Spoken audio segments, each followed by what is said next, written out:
차가운 바람이 들이치는 깊은 산속 짐승의 굴, 그 어두운 구석에 웅크리고 있는 저 생명체를 보십시오. 사람인지 짐승인지 분간조차 가지 않습니다. 얼굴은 기괴한 검붉은 혹으로 뒤덮여 있고 찢어진 옷 사이로는 피고름이 말라붙어 악취가 진동합니다. 오늘 마을 잔치집 마당에 떨어진 음식 찌꺼기라도 주워 먹으려다 장정들에게 돌팔매질을 당하고 쫓겨난 여인 버들입니다. 머리에서 흐르는 피가 눈을 가려 앞이 보이지 않는데도 그녀는 소리내어 울지도 못합니다. 그저 짐승처럼 끙끙대며 아픈 배를 움켜쥘 뿐입니다. 아이고 차마 눈 뜨고 볼 수 없는 저 처참한 광경에 가슴이 미어지는 것만 같습니다. 본격적인 이야기를 시작하기에 앞서 부디 따뜻한 마음으로 구독과 좋아요 한 번씩 눌러주시면 이 이야기꾼이 힘을 내어 더 좋은 이야기를 전해드리겠습니다. 댁내 두루 평안하시기를 기원합니다. 자, 그럼 도대체 전생에 무슨 죄를 지었기에 인간으로 태어나 짐승보다 못한 대접을 받게 된 것일까요? 하늘도 무심했던 그 기구한 운명의 시작인 20년 전 유난히 눈보라가 거세던 그날 밤으로 거슬러 올라가 보겠습니다. 지체 높은 양반 가문의 안주인이 산통 끝에 아이를 낳았을 때 산파는 비명부터 질렀습니다. 마님, 아이가 태어난 핏덩이는 사람의 형상이 아니었습니다. 얼굴 반쪽은 검붉은 혹으로 뒤덮여 눈, 코, 입을 분간하기 어려웠고 피부는 마치 뱀 허물처럼 거칠었습니다. 10년 공들여 얻은 자식이건만 아비는 그 흉측한 몰골을 보자마자 고개를 돌리며 차갑게 내뱉었습니다. 저것은 사람이 아니다. 집안을 망칠 요물이 태어났으니 당장 산속 숯 굽는 가마터에 내다 버려라. 엄일한 사람조차 남편의 섯을 퍼런 호통이 무서워 제 속으로 낳은 자식에게 젖 한 번 물리지 않고 포대기에 싸서 아랫사람에게 넘겨버렸습니다. 그렇게 갓 태어난 아이는 엄동설 안에 칼바람이 몰아치는 깊은 산속 식어버린 숯가마 옆에 헌신짝처럼 버려졌습니다. 짐승의 먹이가 되거나 얼어 죽을 운명, 그것이 이 아이가 세상에 나와 처음 받은 선물이었습니다. 그때였습니다. 인근 암자의 노스님이 탁발을 마치고 돌아가던 길에 희미하게 들려오는 아기 울음소리를 들었습니다. 스님은 눈 속에 파묻혀 보랏빛으로 질려가는 아이를 발견하고는 황급히 장삼을 벗어 감쌌습니다. 나무와 미탑을 비록 모습은 다르나 이 또한 귀한 생명이건을 어찌 이리 모질게 버렸는고. 스님은 아이를 품에 안고 암자로 돌아와 쌀미음을 쑤어 먹이며 지극정성으로 살려냈습니다. 그리고 버려진 아이라는 뜻을 지우고 세상의 모진 바람에도 꺾이지 말고 유연하게 살라는 뜻으로 버들이라는 이름을 지어주었지요. 버들은 스님의 보살핌 속에 무럭무럭 자라났지만 철이 들면서 자신의 얼굴을 물에 비춰보고는 소스라치게 놀라 울음을 터뜨리곤 했습니다. 그럴 때마다 스님은 버들의 손을 꼭 잡고 말씀하셨습니다. 내 죄가 아니다. 세상 사람들이 껍데기만 보고 너를 미워할지라도 네 마음속 불성은 그 누구보다 맑고 고운이라. 하지만 세상은 잔인했습니다. 가끔 약초를 캐러 산에 올라온 나무꾼들은 버들을 마주치면 도깨비가 나타났다며 돌을 던지거나 침을 뱉고 도망갔습니다. 그 멸시와 공포, 어린 눈빛을 받을 때마다 버들의 가슴에는 피멍이 들었습니다. 결국 스님은 버들을 위해 암자보다 더 깊은 산속 사람 발길이 닿지 않는 동굴로 거처를 옮겨야만 했습니다. 그렇게 15년이란 세월이 흘렀습니다. 버들의 유일한 가족이자 버팀목이었던 노스님마저 노환으로 세상을 떠나고 말았습니다. 스님이 입적하시던 날, 버들은 땅을 치며 통곡했지만 산속 메아리만 공허하게 되돌아올 뿐 아무도 그녀의 슬픔을 위로해 주지 않았습니다. 스님을 양지 바른 곳에 묻고 돌아온 텅 빈 동굴. 이제 천지에 의지할 곳이라곤 하나 없는 혈혈단신. 그녀는 짐승보다 못한 외모를 가진 채 짐승들만이 친구인 지독한 고독 속에 홀로 남겨졌습니다. 스님이 떠나시고 맞이한 그해 겨울은 유독 잔인했습니다. 하늘에 구멍이라도 뚫린 듯 눈은 쉼없이 쏟아졌고 산짐승들조차 얼어 죽어 낮아빠지는 살인적인 추위가 몰아쳤습니다. 동굴 속에 모아두었던 도토리와 말린 나물은 진작에 동이 났고 나중에는 소나무 껍질을 벗겨 씹으며 버텼으나 그마저도 한계에 다다랐습니다. 피골이 상접하여 걷기조차 힘든 지경에 이르자 버들은 죽기 전에 따뜻한 숭늉 한 모금이라도 마셔보고 싶다는 처절한 생존 본능 하나로 산을 내려가기 시작했습니다. 너덜너덜한 거적대기로 흉측한 얼굴을 꽁꽁 싸매고 네 발로 기다시피 하여 도착한 아랫마을. 밥 짓는 냄새가 코끝을 스치자 버들은 저도 모르게 눈물이 핑 돌았습니다. 어느 기와집 대문 앞 버들은 떨리는 손을 내밀며 개미 기어가는 목소리로 국어를 시도했습니다. 그러나 대문이 열리고 하인이 나왔을 때 거적대기 사이로 보인 버들의 검붉은 혹을 본 하인은 기겁하며 뒤로 자빠졌습니다. 의학도 도깨비다. 괴물이 나타났다. 하인의 비명에 사람들이 몰려들었습니다. 그들은 배고픈 거지에게 밥을 주는 대신 재수 옴 붓는다며 굵은 소금을 한 바가지 퍼와 버들의 온몸에 뿌려댔습니다.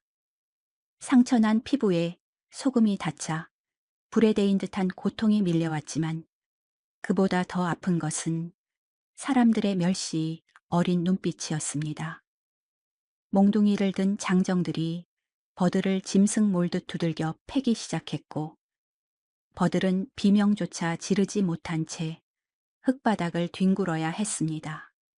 그 소란통에 사랑채 문이 열리고 집주인 양반이 헛기침을 하며 나왔습니다. 그는 바로 20년 전 갓 태어난 버들을 내다버리라 명했던 비정한 아비였습니다. 물론 그는 눈앞에 피투성이가 되어 쓰러진 괴물이 자신의 딸인 줄은 꿈에도 몰랐지요. 그는 혀를 차며 싸늘하게 일갈했습니다. 에잉 아침부터 부정타게 저런 흉물이 들어오다니 당장 멍석마리를 해서라도 내쫓아라 안 나가면 불이라도 질러버려. 천륜을 끊어버린 아비의 입에서 나온 말은 다시 한번 버들의 가슴을 난도질했습니다. 몽둥이 찜질을 당해 찢어진 살점보다 자신의 존재 자체가 부정당했다는 절망감이 그녀의 영혼을 산산조각 냈습니다. 사람들은 돌을 던지며 그녀를 마을 밖으로 몰아냈고 버들은 피를 토하며 다시 차가운 눈밭으로 기어 올라가야 했습니다. 나는 왜 태어났는가? 왜 죽지도 못하고 이 고통을 겪어야 하는가? 살고 싶다는 본능은 이제 완벽한 절망으로 바뀌었습니다. 그녀는 눈 덮인 산빛 아래 털썩 주저앉아 차라리 이대로 눈 속에 파묻혀 영원히 잠들기를 간절히 소망했습니다. 마을에서 쫓겨나 피투성이가 된 몸을 이끌고 얼마나 기어 올랐을까요? 감각이 없어진 손발톱은 다 빠져버렸고 흘러내린 피가 눈 위에 붉은 길을 만들었습니다. 버들은 동굴까지 갈 힘도 남아있지 않아 그저 눈보라가 몰아치는 바위 틈에 기대어 가쁜 숨을 몰아쉬었습니다. 차라리 이대로 얼어 죽자. 짐승도 나보다는 따뜻하게 살다 갈 것이다. 스르르 눈이 감기려던 찰나였습니다. 윙윙거리는 바람소리 사이로 희미하게 그르렁거리는 소리가 들려왔습니다.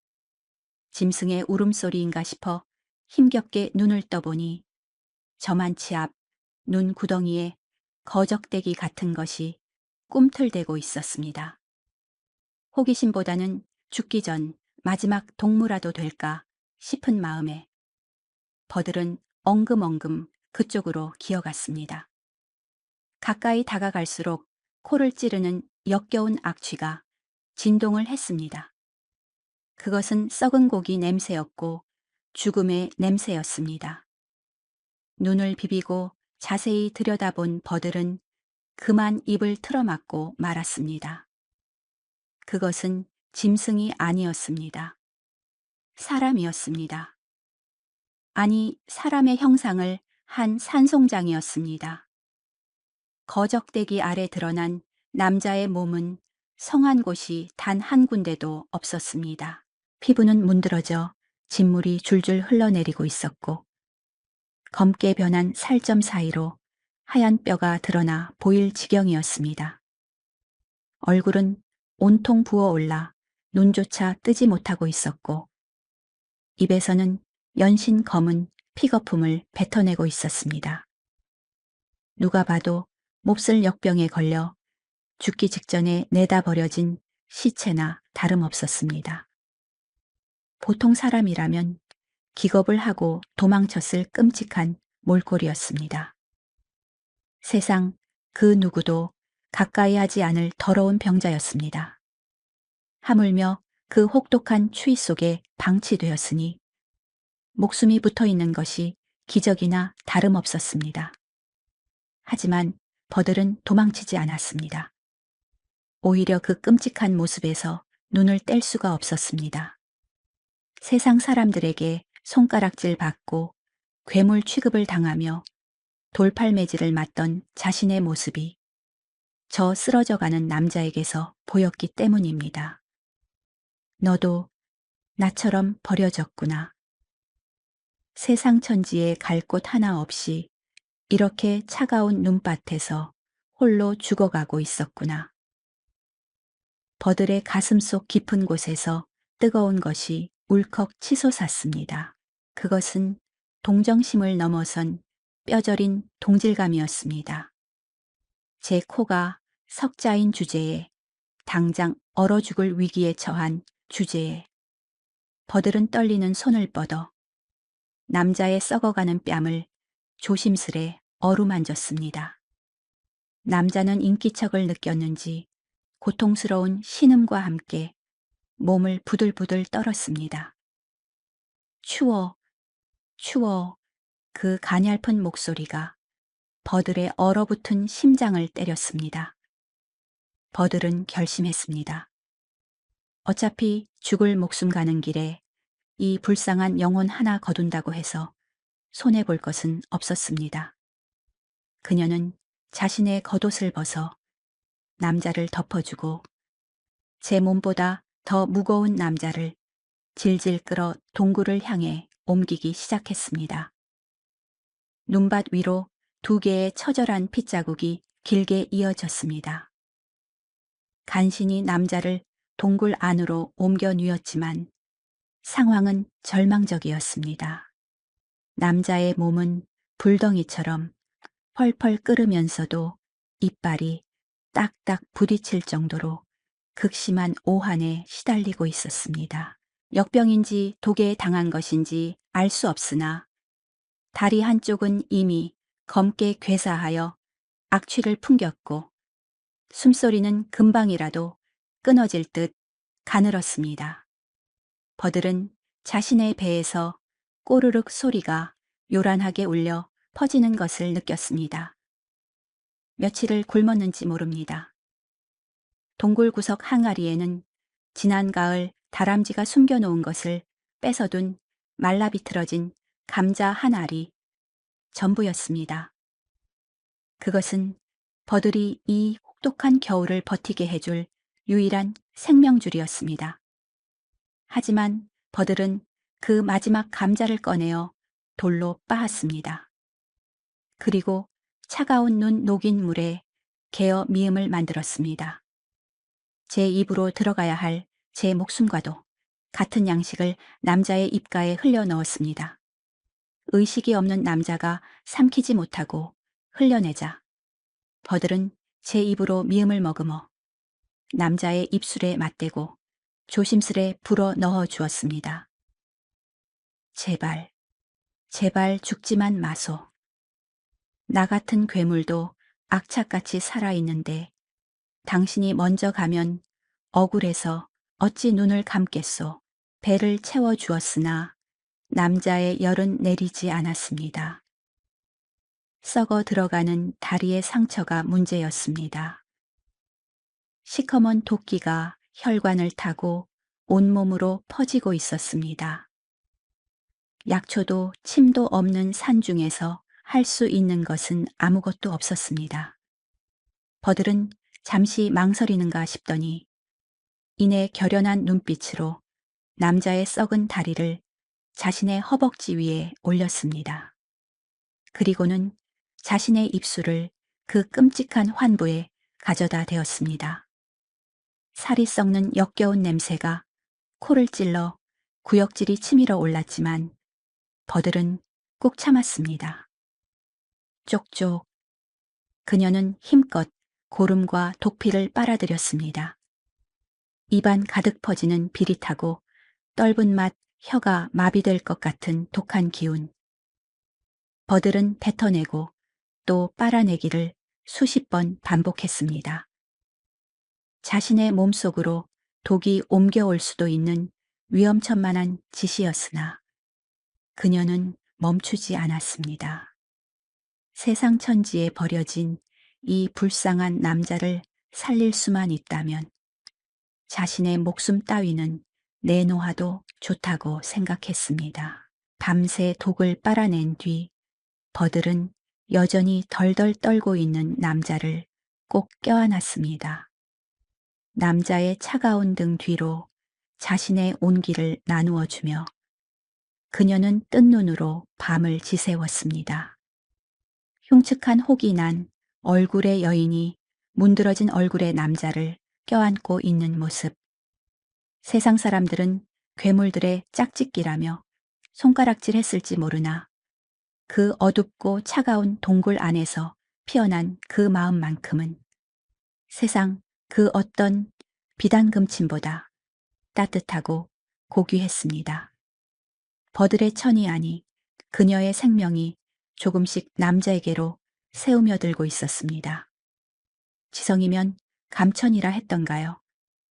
버들의 목숨을 건 지극정성이 하늘을 감동시킨 것인지 사경을 헤매던 남자의 숨소리가 사흘째 되는 날 새벽 기적처럼 편안해졌습니다. 불덩이 같던 이마에 열이 내리고 시커멓게 죽어가던 다리의 핏기에도 붉은 생기가 돌기 시작했습니다. 쪽잠을 자다 남자의 인기척에 눈을 뜬 버들은 소스라치게 놀라 뒷걸음질 쳤습니다. 남자가 눈을 뜨고 자신을 빤히 쳐다보고 있었기 때문입니다. 버들은 황급히 거적대기로 자신의 흉측한 얼굴을 가리며 몸을 떨었습니다.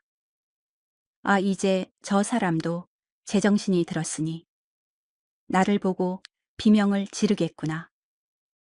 도깨비라고 괴물이라고 욕하며 도망치겠구나. 그것은 지난 20년간 겪어온 피할 수 없는 세상의 이치와도 같은 반응이었습니다. 버들은 귀를 막고 남자의 입에서 나올 저주의 말을 기다렸습니다. 그러나 들려온 것은 비명이 아니었습니다. 거칠고 투박하지만 따뜻한 온기가 느껴지는 남자의 손이 버들의 손목을 낚아채듯 잡았습니다. 그리고 거적대기를 부드럽게 걷어내었습니다. 버들이 질끈 눈을 감고 고개를 돌리자 남자는 쉰 목소리로 그러나 더없이 단호하게 말했습니다. 피하지 마시오. 내 눈에는 세상 그 어떤 여인보다 당신이 아름다워 보여. 버들은 자신의 귀를 의심하며 눈을 떴습니다. 남자의 눈가에는 그렁그렁한 눈물이 맺혀 있었습니다. 그는 이미 알고 있었던 것입니다. 비몽사몽간에 자신의 썩은 다리에 입을 대고 독을 빨아내던 그 헌신을 자신이 먹을 마지막 식량을 입으로 전해주던 그 따뜻한 숨결을 말입니다. 남자는 버들에 퉁퉁 부르트고 도끼로 인해 검게 변한 입술을 어루만지며 하염없이 눈물을 흘렸습니다. 생전 처음 받아보는 따뜻한 눈빛, 처음 들어보는 아름답다는 말에 버들의 굳어버린 심장도 녹아내려 두 사람은 서로를 부여잡고 한참을 오열했습니다. 하지만 야속하게도 이별의 시간은 빨리 찾아왔습니다. 몸을 어느 정도 추스른 남자는 무언가 결심한 듯 비장한 표정으로 자리에서 일어났습니다. 그는 아직 밖이 위험하다는 것을 알면서도 반드시 가야 할 곳이 있는 사람처럼 서둘렀습니다. 동굴을 나서기 전 남자는 품속 깊은 곳에서 헝겊에 쌓인 물건 하나를 꺼내 버들의 손에 쥐어주었습니다. 그것은 낡았지만 은은한 빛을 내는 붉은색 비취가 박힌 놀이개였습니다. 거지 행색과는 전혀 어울리지 않는 귀한 물건이었습니다. 이것은 내 목숨과도 같은 물건이오. 지금은 가진 것이 이것뿐이라 미안하오. 허나 내 반드시 살아서 돌아오리다. 그때는 이 은혜를 내 목숨을 다해 갚겠소. 남자는 몇 번이고 뒤를 돌아보며 절룩거리는 다리로 눈보라 속으로 사라졌습니다. 버들은 남자가 남긴 놀이개를 가슴에 품고 그가 사라진 하얀 눈길을 망부석처럼 서서 바라보았습니다. 다시 혼자가 되었지만 예전에 외롭던 버들이 아니었습니다. 그녀의 가슴 속에는 기다림이라는 희망의 불씨가 타오르기 시작했으니까요. 그토록 모질던 겨울바람이 물러가고 산골짜기마다 진달래가 붉게 피어오른 어느 봄날이었습니다. 여느 때처럼 조용하다 못해 적막하던 산골 마을이 갑자기 천지가 개벽할 듯한 굉금으로 뒤흔들리기 시작했습니다. 지진이 난 줄 알고 뛰쳐나온 마을 사람들은 입을 딱 벌리고 그 자리에 얼어붙고 말았습니다. 이게 무슨 일이여? 저기 펄럭이는 것이 용 그림 그려진 깃발 아니여. 마을 입구부터 끝이 보이지 않을 정도로 긴 행렬이 이어지고 있었습니다. 황금색 갑옷을 입은 호위무사들이 긴 창을 번뜩이며 도열했고 그 뒤로 형형색색의 깃발과 악대가 웅장한 소리를 울렸습니다. 그리고 그 행렬의 중심에는 눈이 부셔서 차마 쳐다볼 수도 없는 화려한 가마가 위험 있게 들어오고 있었습니다. 한양에서도 보기 힘들다는 왕의 행차, 어가 행렬이 이 구석진 산골 마을에 들이닥친 것입니다. 마을 사또를 비롯해 버들을 내쫓았던 양반, 즉 버들의 비정한 아비는 신발도 제대로 신지 못한 채 뛰쳐나와 바닥에 머리를 쳐박았습니다. 마을 사람들도 모두 납작 엎드려 벌벌 떨기 바빴습니다. 혹시나 무슨 영모죄라도 엮인 것은 아닌지 오금이 저려 숨소리조차 내지 못했습니다. 그때 가마의 문이 열리고 쩌렁쩌렁한 목소리가 울려 퍼졌습니다. 고개를 들어라. 비단 관복에 흉배를 단 사내가 감에서 내려섰습니다. 귀티가 흐르는 얼굴에 서리빨 같은 눈빛. 그는 바로 지난 겨울 썩어가는 몸으로 눈밭을 기어다니던 그 거지였습니다. 그는 왕의 하나뿐인 세자였던 것입니다. 자맹을 나왔다. 반대파의 계략으로 독화살을 맞고 죽을 고비를 넘겼던 그가 건강을 되찾아 약속대로 은인을 찾으러 온 것이었습니다. 세자는 차가운 눈으로 엎드린 마을 사람들을 훑어보며 말했습니다. 내 지난 겨울 이곳에서 죽을 뻔한 목숨을 빚진 일이 있다. 나를 살려준 은인을 찾으러 왔으니 그가 누구인지 썩 나오라. 왕세자의 생명의 은인이라는 말이 떨어지자마자 공포에 떨던 마을 분위기가 순식간에 탐욕으로 뒤바뀌었습니다. 서로 눈치를 살피던 안악들이 하나둘 손을 들고 나서기 시작했습니다. 저하 접니다요. 지난 겨울 제가 굴 속에 계신 걸 보고 밥을 가져다 드렸습니다요. 아이고, 무슨 소리. 그 댁은 밥 줄 쌀도 없지 않소. 저와 제가 따뜻한 이불을 덮어드렸사옵니다. 심지어 버들의 아비조차 눈을 번뜩이며 나섰습니다. 그는 자신이 딸을 버렸다는 사실은 까맣게 잊은 채 혹은 숨긴 채 집안에 숨겨둔 고운 둘째 딸을 생각하며 거짓을 고했습니다. 저하 그 험한 산속에 누가 있었겠습니까? 필시 제 여식이 약초를 캐러 갔다가 저하를 보필한 모양입니다. 제 딸아이가 마음씨가 비단결 같아 그냥 지나치지 못하거든요. 은혜를 입은 당사자는 따로 있건만 저마다 부귀영화를 누려보겠다고 침을 튀기며 거짓말을 늘어놓는 꼴이라니. 세자의 입가에 싸늘한 비웃음이 걸렸습니다. 그는 품속에서 버들이 주었던 그 낡은 놀이개와 짝이 되는 반쪽짜리 옥패를 꺼내 보였습니다. 호, 그래 그럼 내 은인이라면 이 물건을 알아볼 터. 어디 한번 확인해 보자꾸나. 거짓말을 늘어놓던 마을 사람들과 버들의 아비 앞에서 세자는 천둥 같은 호통을 쳤습니다. 네 이놈들, 짐승도 은혜를 입으면 갚을 줄 알거늘 너희는 춥고 배고픈 이를 몽둥이질에 쫓아내고 이제 와서 탐욕을 부리느냐 여봐라. 이 거짓말쟁이들을 당장 포박하여라. 서슬퍼런 명령의 포졸들이 들이닥쳐 아비와 마을 사람들을 굴비 역듯 잡아들였습니다. 세자는 그 길로 가마를 돌려 산속 동굴로 향했습니다. 웅성거리는 사람들 틈에서 버들은 자신을 잡으러 온 줄 알고 바들바들 떨고 있었습니다. 그러나 굴 안으로 들어온 세자는 더러운 흙바닥에 무릎을 꿇고 버들의 손에 쥐어진 놀이개를 확인한 뒤 뜨거운 눈물을 흘렸습니다. 늦게 와서 미안하오. 당신이 나를 살렸으니 이제 내가 당신을 살리겠소. 세자는 며칠 뒤 궁궐 최고의 어이를 불러 버들을 치료했습니다.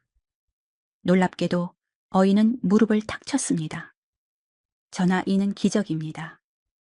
이 여인이 전하의 다리에서 빨아낸 독한 기운이 오히려 몸속에 있던 나쁜 피와 상극, 상쾌하여 독을 녹여버렸습니다. 지극한 효심이나 희생이 하늘을 감동시켜 병을 낫게 한다는 전설처럼 버들의 얼굴을 뒤덮었던 흉측한 혹들은 거짓말처럼 떨어져 나갔고 그 아래에서 백옥같이 고운 피부가 드러났습니다. 그녀가 왕세자빈으로 책봉되어 화려한 가마를 타고 입궁하던 날, 마을 어귀에는 형틀에 묶인 죄인들이 그 모습을 지켜보고 있었습니다. 바로 버들을 버린 비정한 부모와 돌을 던지던 마을 사람들이었습니다.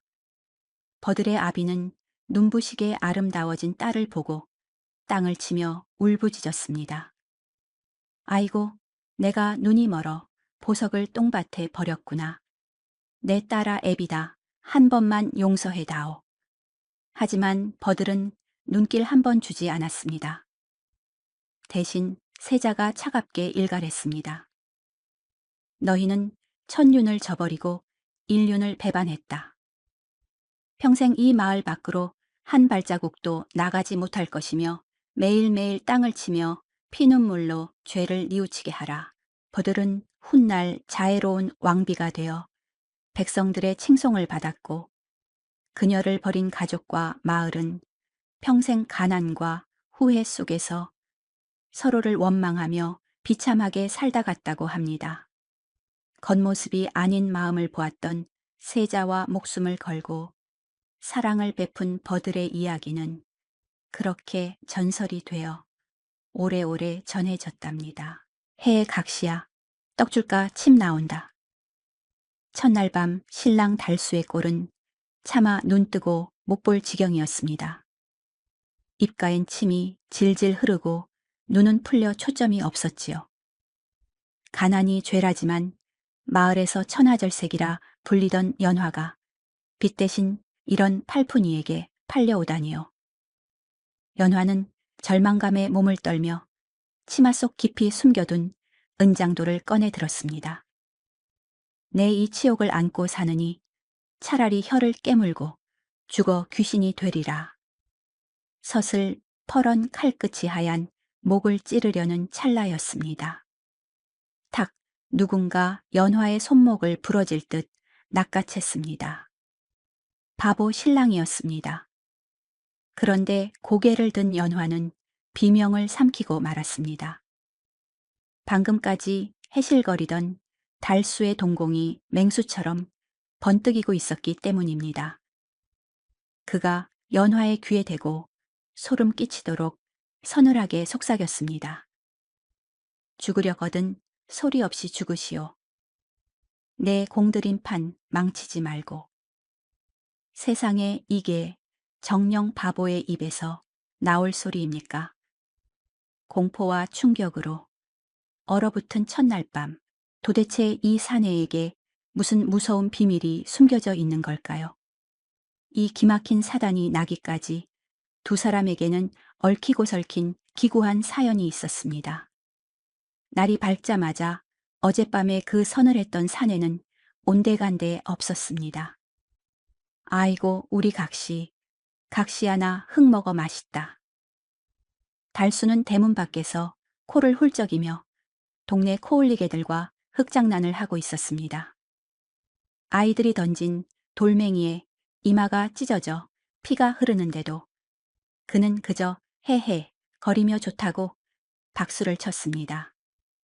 그 모습을 지켜보는 연화의 가슴은 천 갈래 만 갈래 찢어지는 듯했습니다.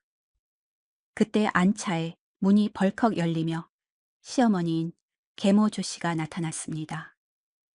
비단 치맛자락을 거만하게 끌며 나온 그녀는 피 흘리는 의부사들을 보고는 혀를 쯧쯧 찼습니다. 꼴 좋다. 천하절색이라더니 똥오줌 못 가리는 놈 뒤치다거리나 하러 왔구나. 조 씨는 연화의 앞에 흙투성이가 된 달수의 속옷을 획 집어 던졌습니다. 눈에는 경멸과 조소가 가득했습니다. 뭐 하느냐? 내 서방꼴이 저 모양인데 가서 씻기지 않고 양반 댁규수라 손에 물 묻히기는 싫으냐. 연화는 입술을 꽉 깨물어 핏물을 삼키며 그 더러운 옷가지를 주워 들었습니다. 뼈대에 있는 가문의 딸로 자라. 이 무슨 수모란 말입니까? 하지만 친정의 빚을 갚으려 팔려온 처지에 그녀가 할 수 있는 일이라곤 남몰래 눈물을 훔치는 것뿐이었습니다. 그렇게 치욕스러운 하루가 지나고 모두가 잠든 깊은 밤이었습니다. 연화는 타는 듯한 목마름에 잠시 눈을 떴습니다. 그런데 희미한 달빛이 스며드는 창가 쪽에 낯선 그림자가 일렁였습니다. 도둑인가 놀란 가슴을 부여잡고 실눈을 뜬 연화는 소스라치게 놀라 숨조차 쉴 수 없었습니다. 거기엔 낮에 흙바닥을 구르던 바보 달수가 앉아 있었습니다. 하지만 그 모습은 낮과는 판이하게 달랐습니다. 항상 구부정하던 등은 대나무처럼 꼿꼿하게 펴져 있었고 흔들리는 등잔불 아래서 서책을 넘기는 손길은 선비처럼 우아하고 절도 있었습니다. 무엇보다 소름 끼치는 것은 그의 눈빛이었습니다. 흐리멍덩하던 눈동자는 온데간데 없고 마치 먹잇감을 노리는 매처럼 형형한 안광이 어둠 속에서 번뜩이고 있었습니다. 사락사락. 책장이 넘어가는 소리가 벼락 치는 소리처럼 크게 들려왔습니다. 그는 붓을 들어 무언가를 빠르게 적어 내려갔습니다. 그것은 단순히 책을 읽는 것이 아니라 누군가의 목숨 줄을 쥐고 흔들 치밀한 계략을 짜는 듯한 모습이었습니다. 연화는 이불 속에서 자신의 입을 틀어막았습니다. 이 산의 대체 정체가 무엇이란 말입니까? 미친 척을 하는 것인가? 아니면 정말 귀신에 들린 것인가? 그때 붓을 멈춘 달수가 천천히 고개를 돌려 연화가 누워있는 쪽을 쏘아 보았습니다. 어둠 속에서도 느껴지는 그 날카로운 시선에 연화는 온몸의 피가 얼어붙는 것만 같았습니다. 다음 날 저녁 집안에 감도는 공기가 여느 때와는 사뭇 달랐습니다. 평소에는 먹다 남은 찬밥 덩어리나 던져주던 부엌 하녀가 김이 모락모락 나는 하얀 쌀밥에 고깃국까지 차려들고 사랑채로 들어오는 것이 아니겠습니까? 그 뒤에는 계모 조씨가 문틈으로 이쪽을 훔쳐보는 기척이 역력했습니다. 도련님, 오늘은 특별히 마님께서 생신상을 미리 내려주셨습니다요. 어서 드세요. 하녀의 목소리가 묘하게 떨리고 있었습니다. 그녀는 달수의 눈을 참아 마주치지 못하고 밥상을 내려놓자마자 도망치듯 뒷걸음질 쳤습니다. 우와 고기다. 고기 달수는 입가에 침을 질질 흘리며 짐승처럼 밥상으로 달려들었습니다. 두 손으로 고깃덩어리를 집어삼킬 듯 덤벼드는 꼴은 영락없는 굶주린 바보였습니다. 하지만 곁에서 지켜보던 연화의 등줄기에는 식은땀이 흘러내렸습니다. 이상하다. 저 독한 시어머니가 아무 이유 없이 이런 진수성찬을 내줄 리가 없는데 연화의 시선이 하녀가 두고 간 은수저에 머물렀습니다. 달수가 숟가락을 덥석 쥐고 국그릇을 향해 가져가는 그 짧은 순간 연화는 보았습니다. 문 밖에서 숨죽여 지켜보는 계모의 그림자가 미세하게 움찔거리는 것을 말입니다. 직감적으로 깨달았습니다. 저 밥을 먹으면 오늘 밤 이 사내는 칠공분열하며 죽을 것이고 자신은 과부가 되어 쫓겨날 것이 뻔했습니다. 안 돼. 생각보다 몸이 먼저 움직였습니다. 연화는 치마폭에 발이 걸린 척하며 비명을 지르고는 달수의 쪽으로 몸을 날렸습니다. 으악, 우당탕, 쨍그랑 요란한 소리와 함께 밥상이 통째로 뒤집혔습니다. 하얀 쌀밥이 흙바닥에 뒹굴고 뜨거운 고깃국이 사방으로 튀어 올랐습니다. 순식간에 아수라장이 된 방 안. 달수는 밥을 못 먹게 되었다며 발을 구르고 울음을 터뜨렸습니다. 내 고기, 내 밥, 나쁜 년 다 쏟았잖아. 그는 연화의 머리채를 잡을 듯이 길길이 날뛰었습니다. 하지만 연화의 눈은 바닥에 뒹구는 은수저에 고정되어 있었습니다. 쏟아진 국물 웅덩이 속에 처박힌 은수저의 색깔이 서서히 아주 섬뜩하게 검푸른 색으로 변해가고 있었기 때문입니다. 독두이었습니다.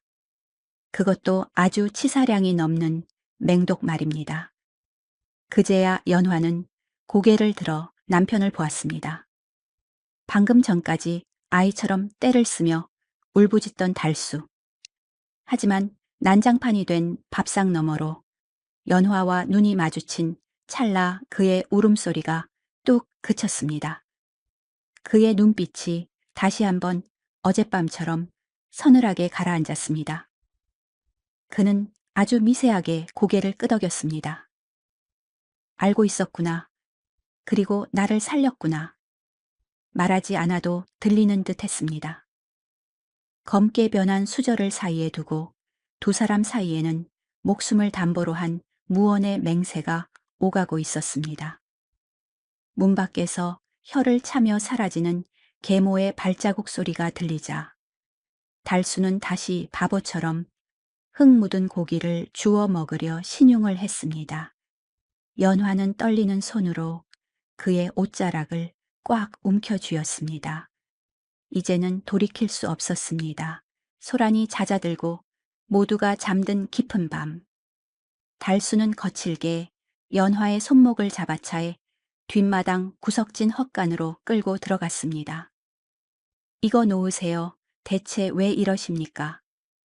연화가 비명을 지르려 하자 달수는 억센 손으로 그녀의 입을 틀어막았습니다. 쉰넛 목소리를 낮추시오. 쥐새끼들이 듣고 있어. 연화의 눈이 휘둥그레졌습니다. 낮에 밥 줘 밥 하며 떼를 쓰던 철부지의 목소리가 아니었습니다. 동굴에서 울리는 듯 낮고 묵직한 저음. 달빛이 스며드는 헛간 앙거적을 걷어차고 서 있는 남자는 더 이상 바보가 아닌 상처 입은 짐승의 눈을 하고 있었습니다. 오늘 그 국물 냄새를 맡자마자 알았소. 10년 전 내 어머니가 피를 토하며 돌아가실 때 맡았던 그 비릿한 냄새와 똑같더군. 달수는 집단 위에 털썩 주저앉으며 씁쓸하게 웃었습니다. 그는 자신의 소매를 걷어올려 팔뚝에 난 흉터들을 보여주었습니다.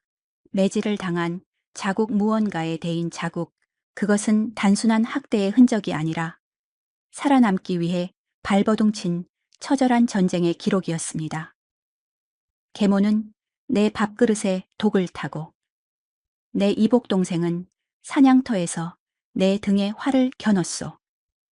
내가 살 길은 오직 하나, 똥오줌을 지리며 아무것도 모르는 천치 흉내를 내는 것뿐이었지. 연화는 숨조차 크게 쉴 수 없었습니다. 양반가의 장자로 태어나 짐승보다 못한 취급을 받으며 10년을 견뎌온 사내의 한 에이첸이 뼈저리게 느껴졌기 때문입니다. 그는 연화의 눈을 똑바로 응시하며 다가왔습니다. 부인, 아니 연화 낭자. 그가 처음으로 그녀의 이름을 제대로 불렀습니다. 나를 도우시오. 내 이 집안의 썩은 뿌리를 뽑아내고 제자리를 찾게 되면 그대의 친정 빚을 모두 갚고 자유를 주겠소. 약조하리다. 달수의 눈빛은 간절하면서도 뜨거웠습니다. 연화는 잠시 흔들렸습니다. 이 위험한 도박에 끼어들었다가 발각되면 쥐도 새도 모르게 죽임을 당할 것이 뻔했습니다. 하지만 밖으로 나가면 빚쟁이들에게 팔려갈 운명. 여기서 머물면 독살당할 남편과 함께 쫓겨날 운명. 어차피 벼랑 끝이었습니다. 연화의 눈빛이 차분하게 가라앉았습니다. 그녀는 떨리는 손을 뻗어 남편의 거친 손을 맞잡았습니다. 약조를 지키십시오. 저는 살고 싶습니다. 짐승처럼 끌려다니는 삶이 아니라 사람답게 살고 싶습니다.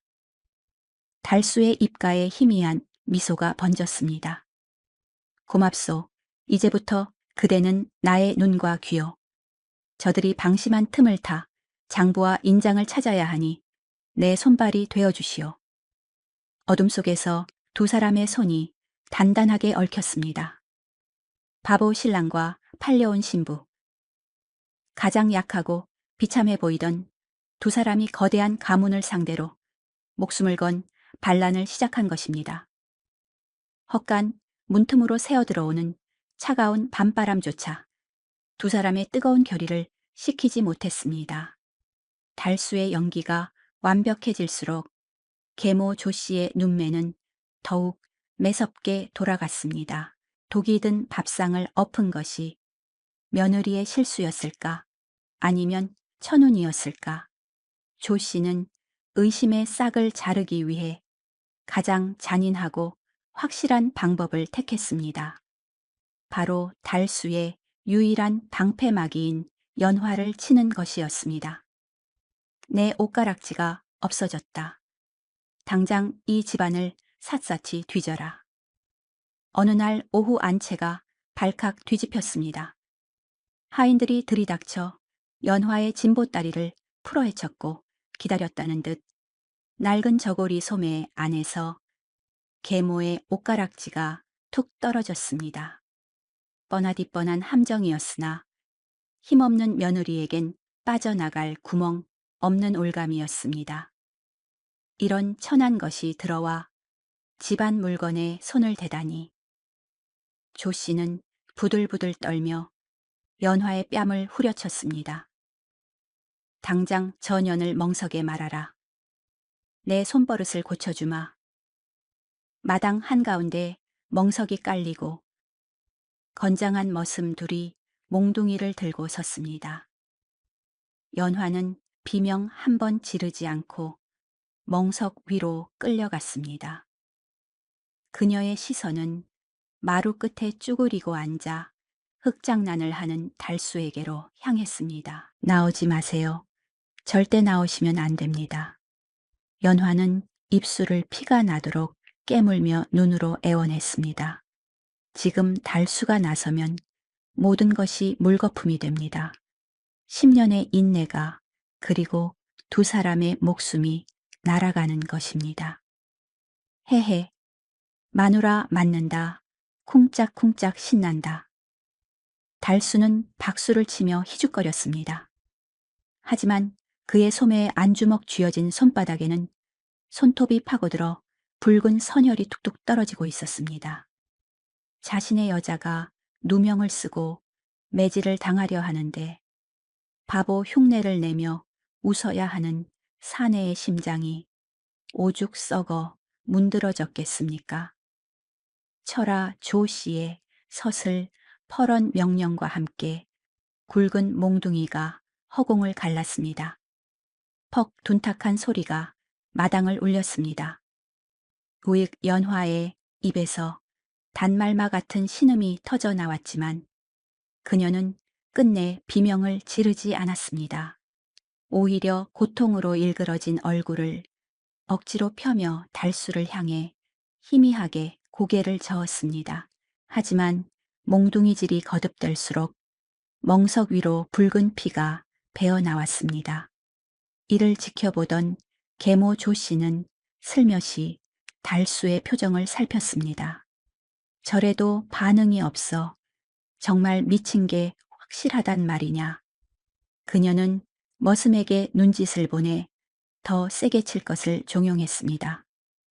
우지끈 이번엔 뼈가 상하는 듯한 끔찍한 소리가 났습니다. 연화의 고개가 힘없이 툭 떨어졌습니다. 그 순간이었습니다. 헤헤 하고 웃던 달수의 웃음소리가 뚝 끊겼습니다. 초점이 없던 그의 눈동자가 순식간에 제자리를 찾으며 검은 화염 같은 분노가 솟구쳤습니다. 더 이상은 참을 수도 참아서도 안 되는 임계점이었습니다. 머슴이 마지막 확인 사살을 하듯 몽둥이를 높이 쳐들었습니다. 이대로라면 연화의 가녀린 허리가 부러질 것이 분명했습니다. 조 씨의 입가에 잔인한 미소가 걸리는 순간이었습니다. 콰직 둔탁한 타격음이 아닌 무언가 단단한 나무가 쪼개지는 파열음이 마당을 뒤흔들었습니다.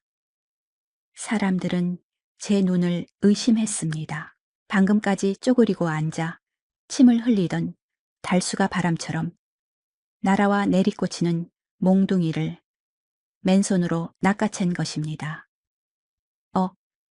도련님, 머슴이 당황하여 몽둥이를 빼내려 낑낑거렸지만 달수의 소나귀는 마치 강철 족쇄 같았습니다. 달수가 고개를 천천히 들었습니다. 산발한 머리카락 사이로 드러난 두 눈.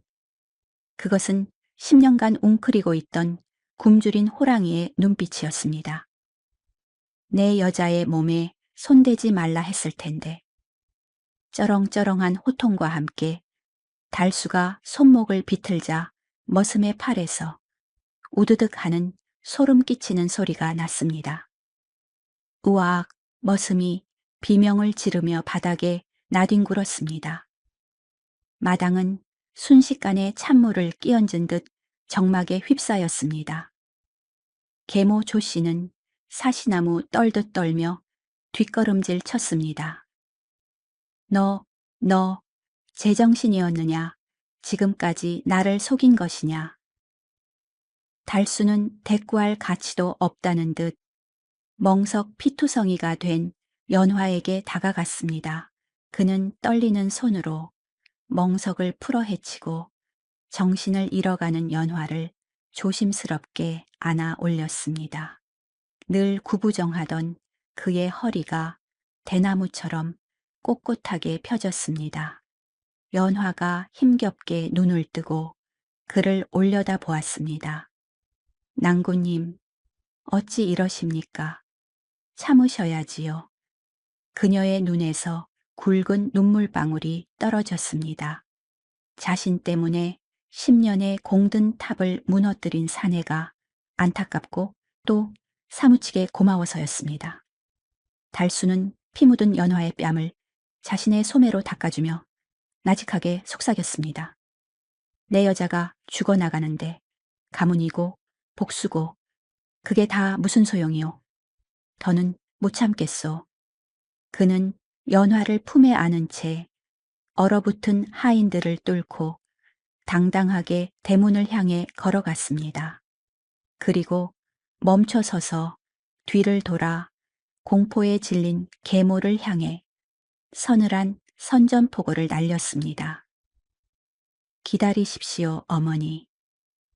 내 반드시 돌아와 이 집의 진짜 주인이 누구인지 뼈저리게 가르쳐 드릴 테니 그때는 내 아내의 피 한 방울까지 모두 값으로 치러야 할 것입니다. 대문이 부서져라 닫히고 달수와 연화는 어둠 속으로 사라졌습니다. 더 이상 바보 달수는 없었습니다. 이제 진짜 전쟁이 시작된 것입니다. 대문을 박차고 나온 두 사람은 칠흑 같은 어둠 속으로 몸을 던졌습니다. 하지만 계모 조 씨는 역시나 치밀하고 독한 여인이었습니다. 차의 산등성이를 넘기도 전에 뒤쪽에서 수십 개의 횃불이 뱀처럼 꿈틀대며 쫓아오기 시작했습니다. 잡아라, 저 미친놈과 도둑년의 목을 베어 오는 자에게 논백 맞이기를 주겠다. 사냥개들이 지저대고 말발굽 소리가 지축을 울렸습니다. 연화는 터진 입술과 욱신거리는 허리의 고통을 참으며 달수의 손에 이끌려 달리고 또 달렸습니다. 하지만 부상당한 몸으로 건장한 추격조를 따돌리는 것은 애당초 불가능한 일이었습니다. 헉헉. 낭군님, 저를 버리고 가십시오. 저는 틀렸습니다. 연화가 돌뿌리에 걸려 넘어지며 절규했습니다. 하지만 달수는 단호하게 고개를 저으며 그녀를 다시 일으켜 세웠습니다. 함께 살거나 함께 죽을 뿐이요. 그때였습니다. 슉, 팍 어둠을 가르고 날아온 화살이 달수의 어깨를 스치고 나무 기둥에 박혔습니다. 어느새 자객들이 그들을 반원 형태로 포위해 오고 있었습니다. 달수는 연화를 자신의 등 뒤 커다란 바위 틈으로 밀어 넣었습니다. 그리고 품 안에서 짧은 단검 하나를 꺼내 들었습니다. 바보 흉내를 내는 10년 동안 밤마다 몰래 연마해온 생존의 검술이 빛을 발할 시간이었습니다. 오너라, 이 더러운 돈의 노예들아. 달수는 맹수처럼 달려드는 자객들 사이를 유령처럼 누비며 칼을 휘둘렀습니다. 챙챙 쇠와 쇠가 부딪히는 불꽃이 밤 공기를 갈랐습니다. 달수의 무예는 실로 놀라웠습니다. 선두에 선 자객 셋이 단숨에 비명도 지르지 못하고 쓰러졌습니다. 그러나 중과부적이었습니다. 10명이 넘는 칼날이 쉴 새 없이 몰아치자 달수의 옷자락도 점차 붉은 피로 물들어갔습니다. 점점 뒤로 밀리던 두 사람의 발끝에 더 이상 밟을 땅이 없었습니다. 천길 낭떠러지. 발 아래로는 시커먼 강물이 입을 벌리고 호요하고 있었습니다. 독 안에 든 쥐꼬리구나. 순순히 목을 내놓아라. 자객의 우두머리가 비릿한 웃음을 흘리며 다가왔습니다. 절체절명의 순간 격렬한 몸싸움 도중 찢겨나간 달수의 저고리 깃 사이에서 낡은 비단 주머니 하나가 툭 하고 떨어졌습니다. 달수의 얼굴이 하얗게 질렸습니다. 그것은 선대 대감이 죽기 직전 어린 달수의 베네저고리 속에 숨겨주었던 진짜 유언장과 가문의 인장이었습니다. 계모가 그토록 찾아 헤매던 이 집안의 모든 권리가 장자에게 있음을 증명하는 유일한 물증 우두머리에 눈이 번들거렸습니다. 저것이다. 마님께서 말씀하신 것이 저것이야. 자객들이 일제히 달려들 기세를 취했습니다. 달수는 재빨리 주머니를 낚아채 품에 넣고 피 묻은 손으로 연화의 허리를 감싸 안았습니다. 그는 벼랑 끝에서 뒤를 돌아보며 연화에게 물었습니다. 나를 믿소. 연화는 두려움에 떨면서도 그의 눈을 보며 고개를 끄덕였습니다. 낭구님과 함께라면 지옥 불이라도 가겠습니다. 그럼 되었소. 달수는 씩 웃으며 자객들이 손을 뻗기도 전에 연화를 안고 허공으로 몸을 던졌습니다. 칠흑 같은 절벽 아래로 두 사람의 모습이 순식간에 사라졌습니다. 비명조차 남기지 않은 목숨을 건 최후의 도박이었습니다. 닷새 뒤 저택에서는 성대한 잔치가 열렸습니다. 눈에 가시 갔던 장자가 죽었다고 믿은 계모 조 씨가 아들의 가주 승계를 자축하는 자리였습니다. 이제 이 집안의 모든 것은 우리 모자의 것이다. 마셔라 부어라. 쾅, 그때 굳게 닫혔던 대문이 박살나며 관아의 포졸들이 들이닥쳤습니다. 그리고 그들 사이로 푸른 도포 자락을 휘날리며 걸어 들어오는 사내가 있었습니다.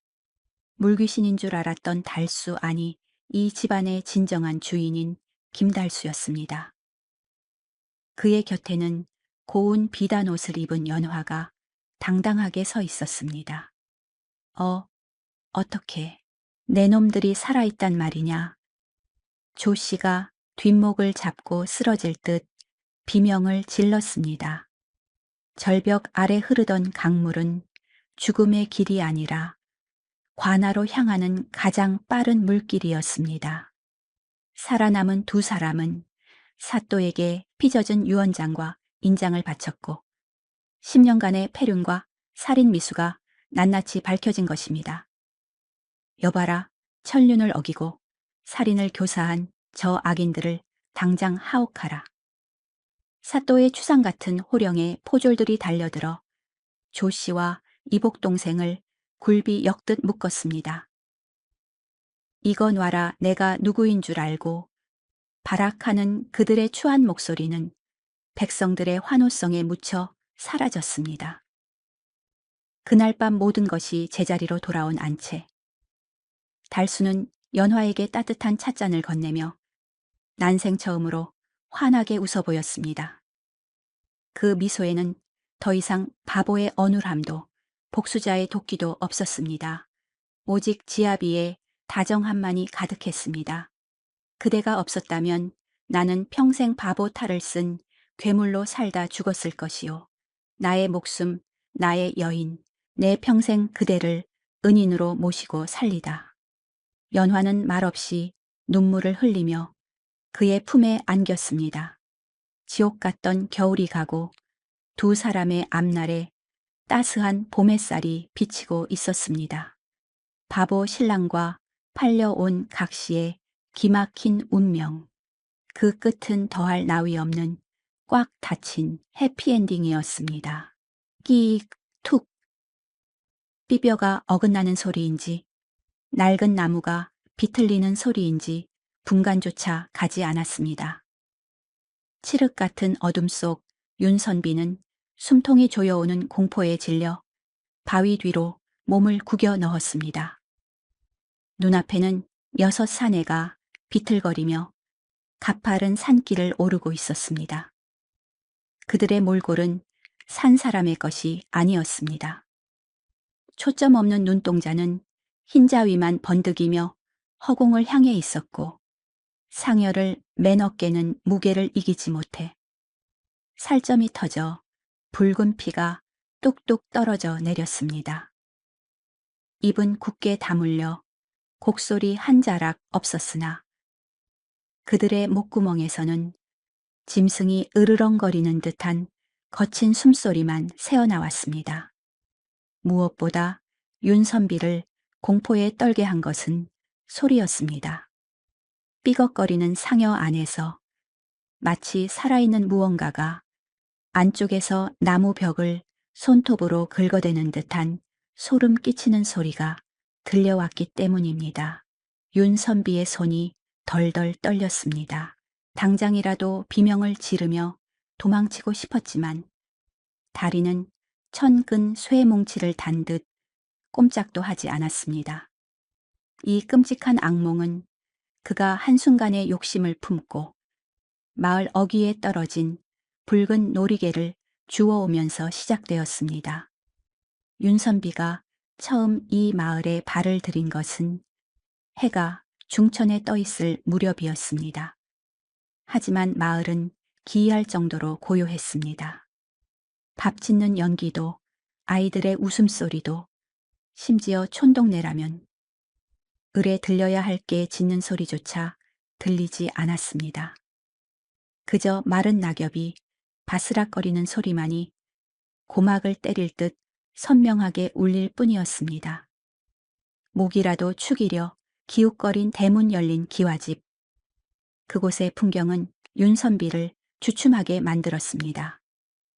건장한 장정 여섯이 사랑방에 뒤엉켜 잠들어 있었는데 그 모습이 마치 고된 노역을 하다 그대로 숨이 끊어진 시체들 같았습니다.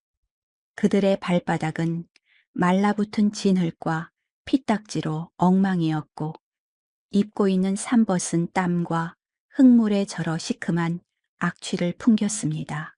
대낮에 장정들이 이토록 골아떨어져 있다니 예사로운 풍경이 아니었습니다. 나가시오 등 뒤에서 들려온 쇠소리에 윤선비는 쏘스라치게 놀라 뒤를 돌았습니다. 허리가 기역자로 굽은 꼽추 노파가 지팡이를 짚은 채 싸늘한 눈으로 그를 노려보고 있었습니다. 노파의 시선은 윤선비의 얼굴이 아닌 그의 품속, 아까 마을 어귀에서 주워 넣은 붉은 놀이개가 있는 쪽을 향해 꽂혀 있었습니다. 그건 댁이 가질 물건이 아니야. 해가 지기 전에 당장 이 고개를 넘지 못하면 영영 못 나갈 것이요. 노파의 경고는 단순한 걱정이 아니었습니다. 명백한 살기 샤치였습니다. 윤선비는 등골이 오싹해져 서둘러 발길을 돌리려 했습니다. 하나 산중의 날씨는 요물처럼 변덕스러웠습니다. 순식간에 짙은 안개가 마을을 삼키더니 지척을 분간할 수 없게 되었습니다. 길은 지워졌고 사방이 희뿌연 벽으로 막혀버렸습니다. 잠시 안개가 걷히면 떠나리라. 적적호니바 아미시오시. 어쩔 수 없이 그는 마을 어귀 사람들이 잘 찾지 않을 법한 낡은 상여집 처마 밑으로 몸을 피했습니다. 눅눅한 곰팡이 냄새가 코를 찔렀지만 선택의 여지가 없었습니다. 그렇게 잠시 눈을 붙인 것이 화근이었습니다. 갑자기 서늘한 한기가 목덜미를 칼날처럼 스치고 코끝에 매캐한 향 냄새가 진동하여 눈을 떴을 때 세상은 이미 칠흑 같은 어둠에 잠겨 있었습니다. 그리고 안개 속에서 질질 끌리는 발소리가 들려왔습니다. 낮에 보았던 그 죽은 듯 잠들어 있던 6 사내가 몽유병 환자처럼 흐느적거리는 걸음으로 그가 숨어있는 상여집을 향해 걸어오고 있었습니다. 6명 모두 눈을 감은 채였습니다. 윤선비는 숨을 죽인 채 낡은 멍석 뒤로 몸을 구겨 넣었습니다.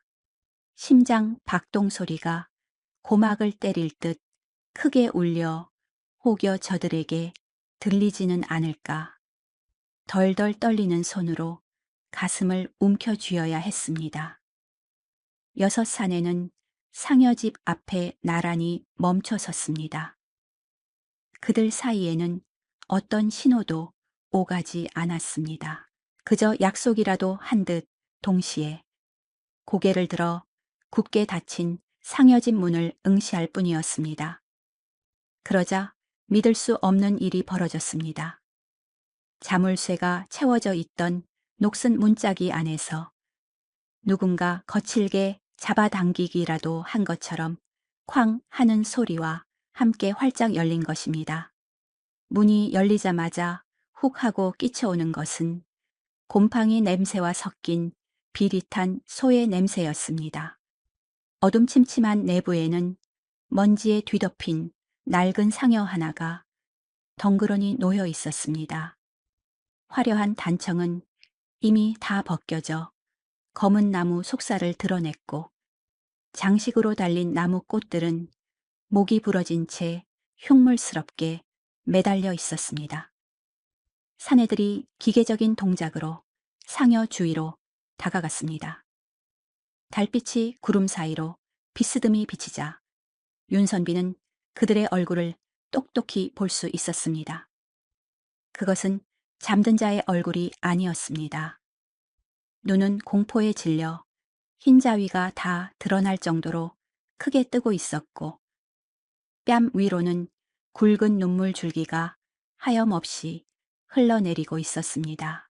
하지만 입은 꿰매 놓은 듯 굳게 다물려 있어 비명 한마디조차 지르지 못하고 있었습니다.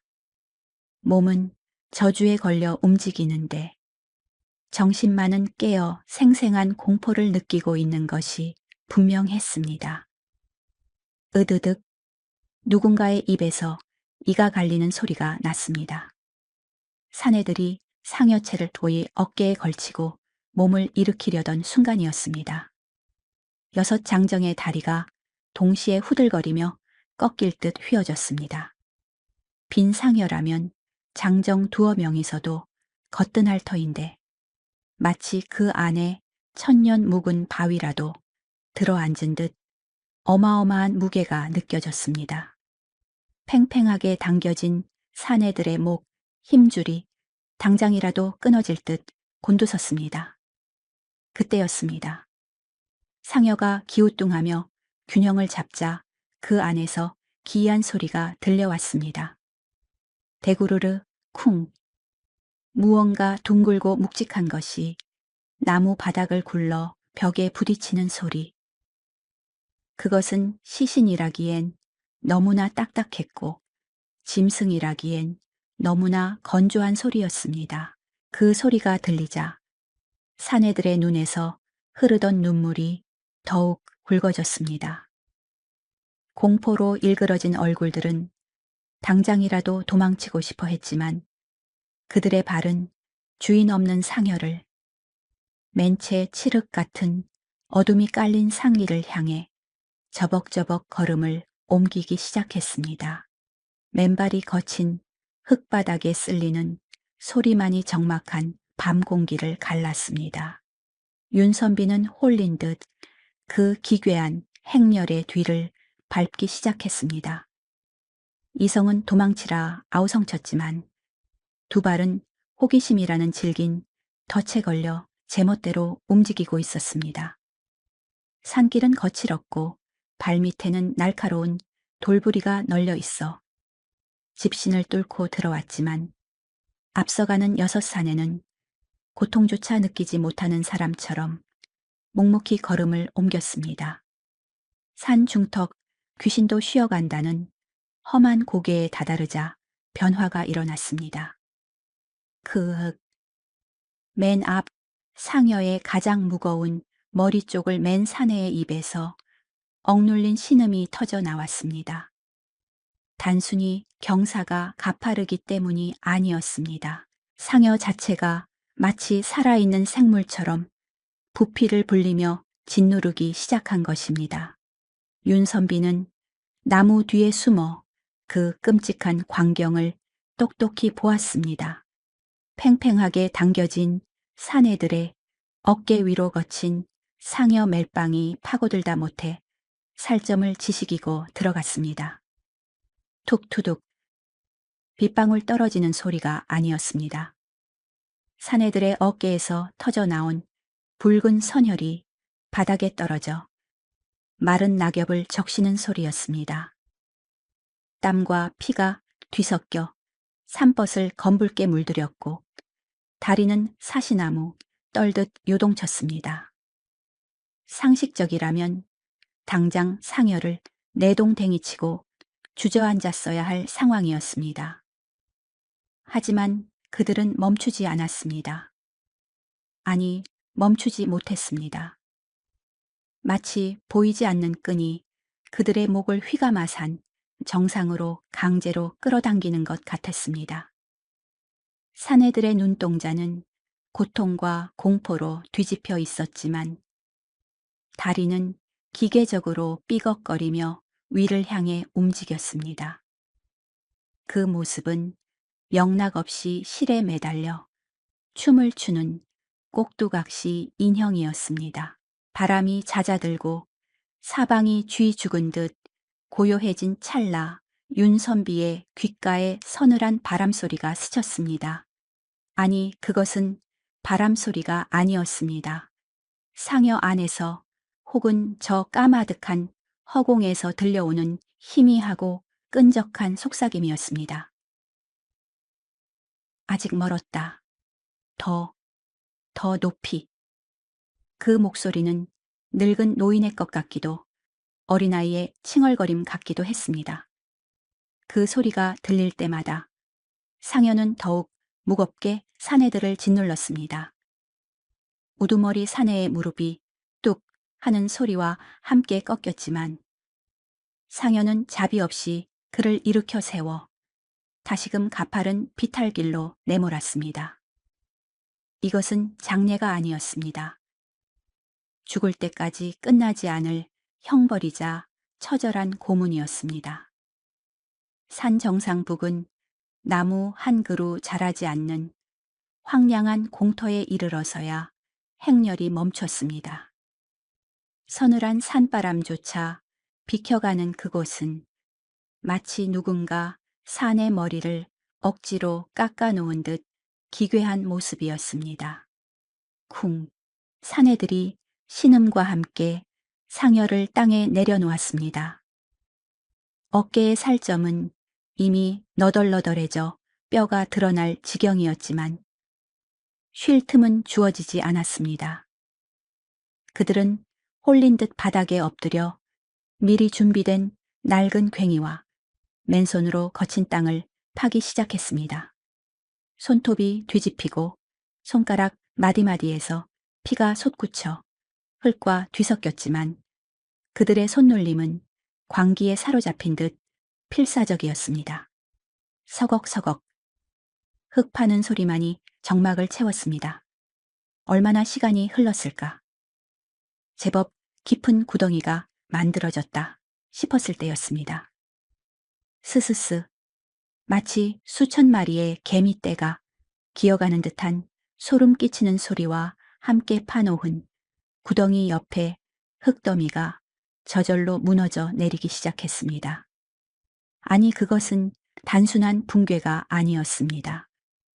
검은 흙들이 마치 살아있는 생물처럼 꿈틀거리며 방금 파놓은 구덩이를 도로 메워버리는 것이었습니다. 사내들이 절망적인 비명을 지르며 흙을 퍼내려 발버둥 쳤지만 파내면 파낼수록 흙은 더욱 빠르게 구덩이를 채웠습니다. 그것은 밑 빠진 독에 물을 붓는 형벌 끝나지 않는 지옥도였습니다. 지친 사내 하나가 털썩 주저앉으려던 순간이었습니다.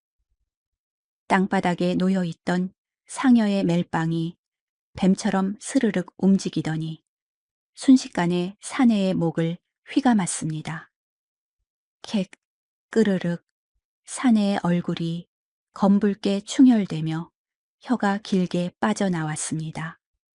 보이지 않는 힘이 그를 공중으로 들어 올리려는 듯 멜빵을 팽팽하게 당겼습니다. 쉬는 것은 용납되지 않는다는 듯 죽어서도 쉴 수 없다는 듯 상여는 그들을 잔혹하게 채찍질하고 있었습니다. 나무 뒤에서 이 광경을 지켜보던 윤선비는 입을 틀어막은 채 헛구역질을 삼켰습니다. 땅 위로 드러난 흙 속에는 이미 수없이 반복된 삽질로 인해 잘게 부서진 하얀 손가락 뼈들이 섞여 있었습니다.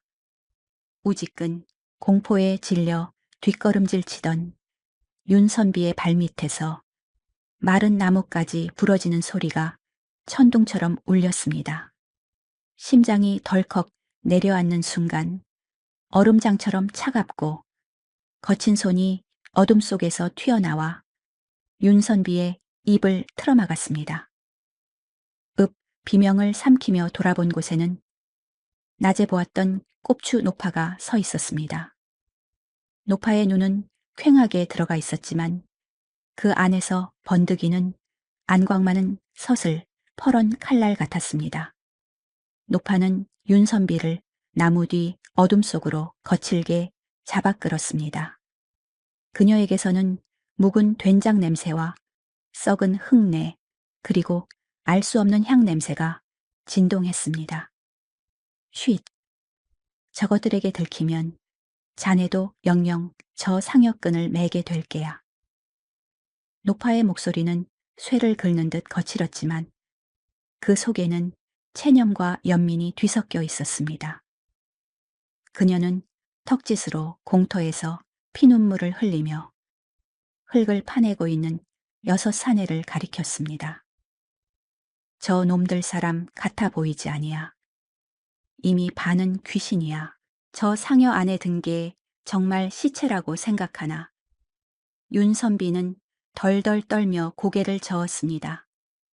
노파가 킬킬거리며 기괴한 웃음을 흘렸습니다. 천석군 김대감네 말음들이었어. 평생을 대감 덕에 배불리 먹고 산 놈들이지. 헌데 그놈의 욕심이 뭔지. 대감이 병석에 눕자마자 작당을 하고 독을 썼어. 그리고는 대감의 금괴와 폐물들을 몽땅 털어 저 상여 바닥에 깔았지. 그 위에 시신을 얹어 장례를 치르는 척하며 산을 넘어 도망치려 했던 게야. 노파의 이야기는 끔찍했습니다. 주인의 은혜를 원수로 갚은 것도 모자라 시신을 운구하는 척하며 도적질한 작물을 숨긴 그릇으로 삼았다는 것입니다. 헌데 고개를 넘자마자 상여가 천 근만근 무거워지더란 말이지. 금덩이가 돌덩이가 되고 돌덩이가 산덩이가 된 게야. 놈들은 그걸 버리고 도망치고 싶어도 손에 붙은 악교처럼 상여끈이 떨어지질 않아. 그렇게 매일 밤 죽은 대감을 메고 훔친 재물을 지고 저주받은 산을 오르는 걸세.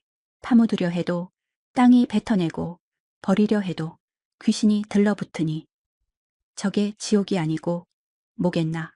그때였습니다. 노파의 말이 끝나기가 무섭게 사내들이 파놓은 구덩이 속에서 쿵쿵하고 땅을 두드리는 소리가 들려왔습니다. 마치 땅속 깊은 곳에서 누군가 문을 두드리는 듯한 소리였습니다. 때가 되었구만. 주인이 화가 나셨어. 노파가 윤선비의 옷자락을 놓으며 싸늘하게 중얼거렸습니다. 덜컹. 무거운 정적을 깨고 상여 뚜껑이 기괴하게 뒤틀렸습니다. 낡은 나무가 비명을 지르는 듯한 소리와 함께 뚜껑 틈새로 검붉은 액체가 꿀럭이며 쏟아져 나오기 시작했습니다. 그것은 빗물도 흙탕물도 아니었습니다. 수십 년은 묵은 듯한 끈적한 핏물이었습니다. 핏물은 상여를 메고 온 사내들의 등 위로 뚝뚝 떨어져 내렸고 닿는 곳마다 살이 타들어가는 듯 흰 연기가 피어올랐습니다. 히, 헉, 허헉. 사내들은 감히 고개를 들 생각조차 하지 못했습니다. 마치 죄인이 참수형을 기다리듯 흙바닥에 이마를 지시겨대며 부들부들 떨 뿐이었습니다. 그들의 눈앞에 있는 것은 단순한 나무관이 아니었습니다. 그들이 죽여서 구겨 넣은 주인, 그리고 그 시신 밑에 깔아놓은 탐욕스러운 황금이 뒤엉킨 살아있는 원한이었습니다. 스욱. 마침내 상여 뚜껑이 반쯤 열리자 안에서 썩은 내와 향 냄새가 섞인 매캐한 악취가 확 풍겨왔습니다. 그리고 어둠 속에서 무언가가 튀어나왔습니다. 그것은 사람의 손이었으나 손가락마다 훔친 금가락지와 옥반지를 빽빽하게 낀 채 퉁퉁 부어터진 끔찍한 형상이었습니다. 검은 손은 망설임 없이 가장 앞에 엎드려 있던 우두머리 사내의 상투를 휘어잡았습니다. 끄악. 사내의 입에서 처음으로 터져 나온 것은 비명이 아니었습니다. 영혼이 찢겨 나가는 듯한 단말마였습니다. 거대한 힘이 그를 상여 안으로 잡아당겼습니다. 좁디좁은 상여 안에는 이미 금괴와 시신이 가득 차 있을 터인데 상여는 마치 아귀처럼 입을 벌려 건장한 사내의 몸을 꾸역꾸역 삼키기 시작했습니다.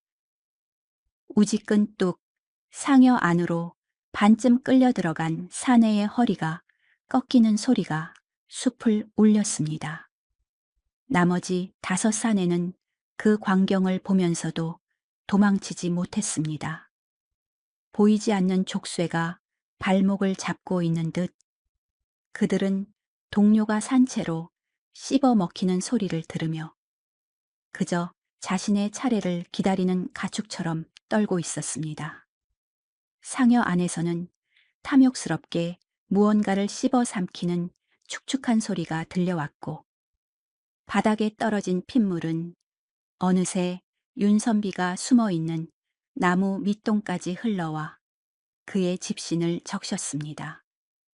윤선비는 비명조차 지르지 못한 채 입을 딱 벌리고 굳어버렸습니다. 그때 반쯤 열린 상여 틈새로 번득이는 무언가가 윤선비와 정면으로 눈이 마주쳤습니다. 그것은 금으로 만든 눈동자였습니다.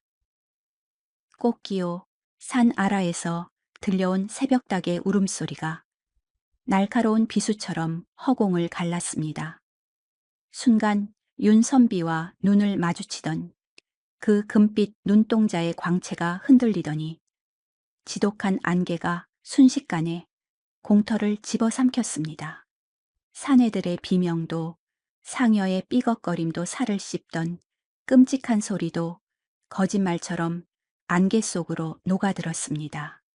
정신을 잃었다 깨어났을 때 윤선비는 홀로 황량한 공터에 누워 있었습니다. 해는 이미 중천이었고 밤새 파헤쳐졌던 땅은 잡풀 하나 다치지 않은 채 매끈했습니다. 혼비백산하여 산을 내려온 윤선비가 마주한 것은 더욱 충격적인 광경이었습니다. 어제 보았던 멀쩡한 기와집들은 온데간데 없고 수십 년은 방치된 듯 잡초 무성한 폐가들만이 흉물스럽게 남아 있었습니다. 오직 마을 어귀의 낡은 상여집만이 그 자리에 그대로 있었습니다. 홀린 듯 상여집 문을 연 윤선비는 바닥에 주저앉고 말았습니다. 텅 빈 상여집 안에는 썩어 문드러진 상여 조각들과 함께 목이 부러진 6개의 지핀형이 나란히 놓여 있었습니다. 그리고 그 옆 비워진 7번째 자리에는 윤선비가 어제 주워 품에 넣었던 붉은 놀이개가 가지런히 놓여 있었습니다. 그것은 초대장이었습니다. 탐욕에 눈이 멀어 제 발로 걸어 들어온 자를 영원히 끝나지 않을 장례 행렬에 새로운 짐꾼으로 삼으려던 덫이었던 것입니다. 윤선비는 뒤도 돌아보지 않고 마을을 도망쳐 나왔습니다. 하지만 10년이 지난 지금까지도 흐린 날이면 그의 오른쪽 어깨는 이유 없이 짓눌리듯 아파오고 귓게는 희미한 방울 소리와 함께 이런 속삭임이 들린다고 합니다. 자리는 언제나 비어 있다. 꿀꿀 짐승 소리를 내며 구정물통에 머리를 쳐박고 허겁지겁 찌꺼기를 삼키는 것은 돼지가 아니라 사람이었습니다. 헝클어진 머리칼 사이로 보이는 눈빛은 이미 초점을 잃었고 입깬 누런 구정물이 잔뜩 묻어 있었으니 천하의 대감마님 댁 하나뿐인 귀한 핏줄이 어찌 이리 비참한 꼴이 되었단 말입니까? 그때 대문을 넘어 화려한 가마 행렬이 들어오자 아이는 본능적으로 어미를 찾는 새끼, 짐승 마냥 비틀거리며 달려들었습니다. 허나 돌아온 것은 따뜻한 품이 아니라 건장한 가마꾼들의 무자비한 발길질 뿐이었습니다. 어딜 감히 천한 것이 마님 행차를 가로막느냐. 윽박지르는 소리와 함께 아이의 작은 몸뚱어리는 진흙탕 속으로 처참하게 내동댕이쳐졌습니다.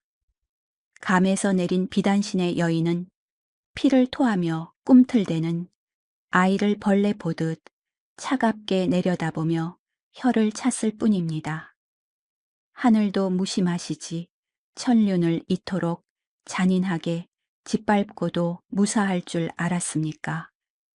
이 끔찍하고도 피 튀기는 악연의 시작은 정확히 15년 전 독사 같은 그 여자가 이 집 안방을 차지하러 들어오면서부터였습니다.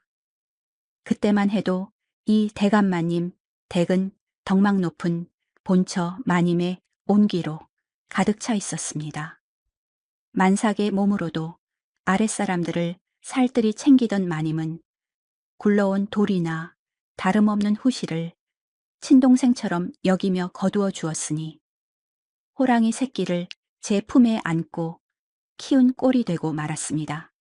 겉으로는 간과 쓸개라도 내어줄 듯 알랑거리던 후실의 뱃속에는 시커먼 욕심이 또아리를 틀고 있었던 것입니다.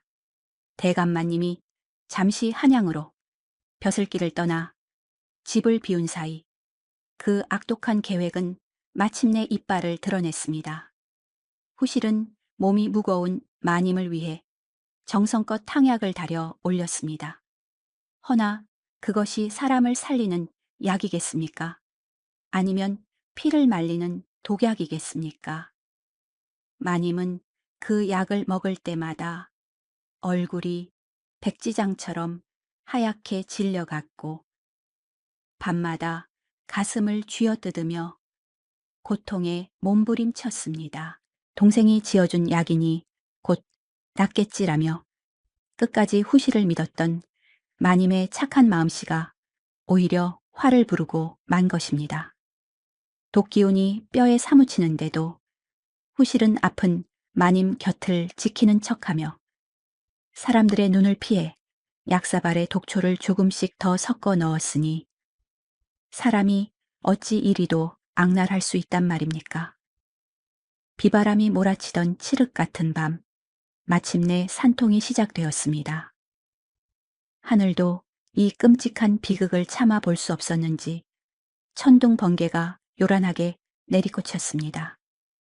난산 끝에 우렁찬 울음소리와 함께 사내 아이가 태어났으나 가엾은 마님은 아이 얼굴 한번 제대로 보지 못한 채 피를 토하며 숨을 거두고 말았습니다.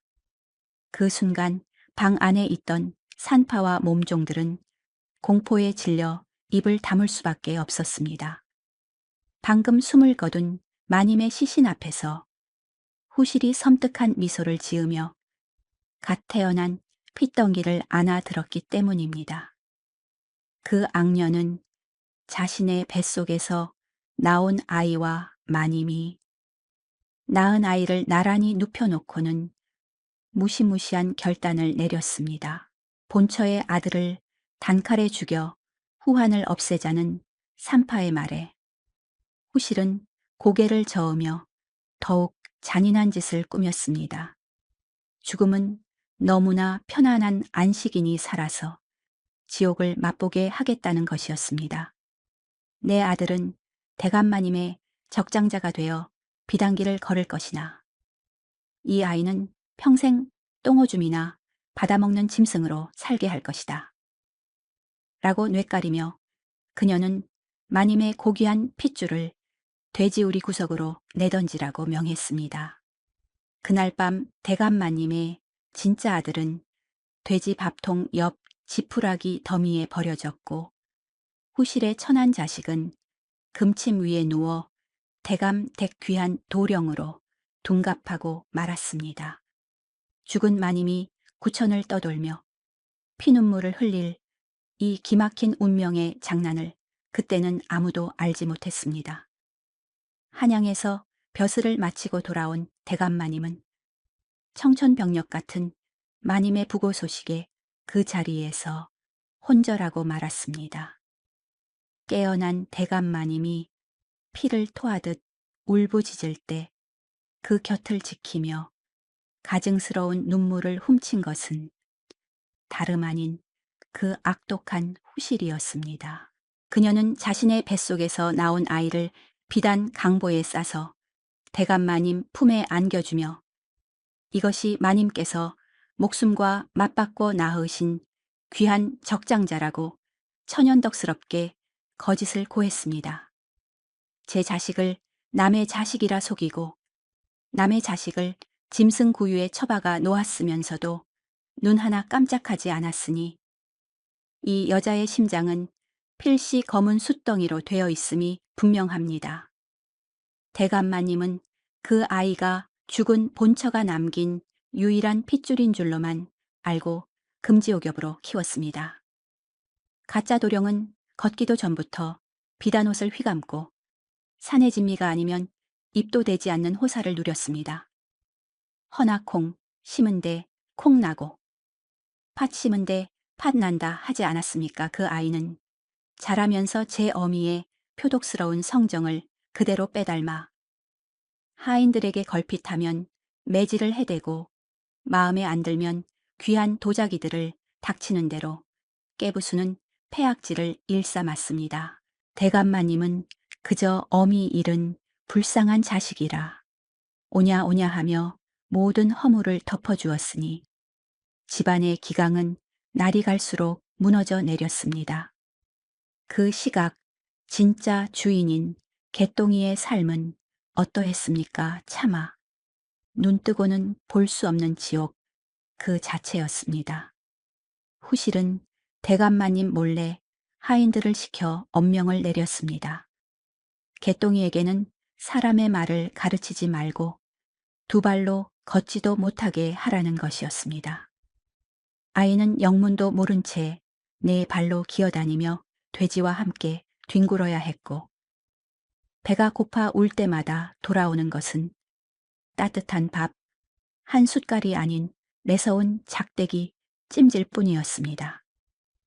개똥이는 사람이 밥을 먹는 모습조차 본 적이 없어 돼지구유에 머리를 박고 꿀꿀거리며 여물을 씹어 먹는 법부터 배워야 했습니다. 겨울이면 살을 내는 추위에 거적대기 하나로 몸을 웅크렸고, 여름이면 똥파리가 들끓는 오물 속에서 잠을 청했습니다. 대감마님, 댁 하인들조차 처음에는 죄책감을 느꼈으나 호실의 섯을 퍼런 감시와 돈 몇 푼의 양심을 팔아넘겨 나중에는 개똥이를 짐승 부리듯 발로 차고 침을 뱉는 지경에 이르렀습니다. 호실은 이따금 화려한 치마폭을 끌고 돼지우리 앞을 지나가곤 했습니다. 그녀는 오물투성이가 된 채 자신을 올려다보는 개똥이의 멍한 눈동자를 보며 회심의 미소를 지었습니다. 천하의 대감 댁장손이 제 발밑에서 구더기처럼 꿈틀대는 꼴을 보며 그녀는 삐뚤어진 승리감에 도취되었던 것입니다. 15년이라는 긴 세월 동안 담장 하나를 사이에 두고 천국과 지옥이 공존했으나 대감마님은 자신의 진짜 아들이 매일 밤 짐승 소리를 내며 울부짖고 있다는 사실을 꿈에도 알지 못했습니다. 세월은 흘러 대감마님의 회갑 잔칫날이 밝았습니다. 집안 구석구석에는 비단 장식이 나부끼고 마당에는 떡 치는 소리와 풍악 소리가 요란하게 울려 퍼졌습니다.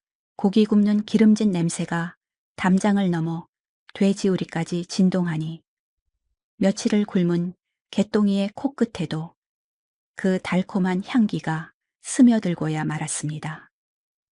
이성을 잃은 배고픔 앞에서는 무서운 매질도 소용이 없는 법. 개똥이는 잠긴 돼지우리 문틈을 비집고 나와 마치 홀린 듯 잔치마당으로 기어들기 시작했습니다. 화려한 옷을 입은 손님들 사이로 시커먼 짐승 같은 형체가 기어다니니 잔치판은 순식간에 아수라장이 되고 말았습니다. 비명을 지르며 도망치는 여인네들의 치마폭 사이로 개똥이는 오직 고기 접시만을 향해 네 발로 질주했습니다. 마침내 상석에 앉은 대감마님 앞에 다다른 개똥이는 흑투성이가 된 손을 뻗어 잿상 위에 고기 산적을 덥석 집어 입에 구겨 넣었습니다. 손님들은 기겁을 하며 뒤로 물러났고 즐거웠던 잔치는 그야말로 초상집 분위기가 되어버렸습니다. 그 순간 대감마님 곁에 앉아있던 가짜 도령이 벌떡 일어나더니 개똥이의 얼굴을 발로 걷어차 버렸습니다. 어딜 감히 천한 짐승이 아버님 밥상에 손을 대느냐라고 소리치며 몽둥이를 들어 개똥이의 머리통을 사정없이 내리쳤습니다. 피가 튀어 잔치상을 적시는 끔찍한 광경에도 후실은 놀라기는커녕 혹여나 정체가 들통날까봐 안절부절 못하며 눈알만 굴리고 있었으니 저 여자가 진정 사람이란 말입니까? 피투성이가 된 채 바닥을 뒹굴면서도 개똥이는 고기 한 점을 놓지 않으려 발버둥 쳤고 그 처참한 눈빛이 대감마님과 마주쳤습니다. 아, 하늘이시여. 제 아비의 눈을 마주한 아들은 본능적으로 무언가를 느낀 듯 짐승 같은 울음소리 대신 구슬픈 신음을 흘리며 대감마님의 바짓단을 피 묻은 손으로 움켜쥐었습니다. 핏줄이 당기는 천륜의 이끌림이었을까요? 하지만 대감마님은 그 더러운 손길이 닿자마자 소스라치게 놀라며 뒷걸음질 쳤습니다. 자신의 친아들인 줄은 꿈에도 모르는 대감마님은 얼굴을 불그락 푸르락하며 하인들에게 호통을 쳤습니다. 당장 저 더러운 것을 치우지 않고 뭐 하느냐. 내 잔치상을 망친 저 흉물을 멍석에 말아 멀리 내다버려라. 아비의 입에서 나온 그 비정한 한마디는 비수가 되어 아들의 가슴에 꽂혔습니다. 하인들이 개똥이의 팔다리를 짐승처럼 질질 끌고 나가는 동안 개똥이는 원망인지 그리움인지 모를 눈물을 뚝뚝 흘리며 아버지를 끝까지 바라보았습니다. 후실은 그제야 안도의 한숨을 내쉬며 회심의 미소를 지었으니 천륜을 끊어놓고도 절이 뻔뻔할 수 있다는 사실에 치가 떨릴 지경입니다. 대감마님의 불호령이 떨어지기가 무섭게 도끼 오른 하인들이 개똥이를 멍석에 말아 마당 구석으로 끌고 갔습니다. 그때였습니다. 후실이 섯을 퍼런 눈빛으로 하인 우두머리를 은밀히 불러 세우더니 입에 담기도 무서운 지시를 내렸습니다.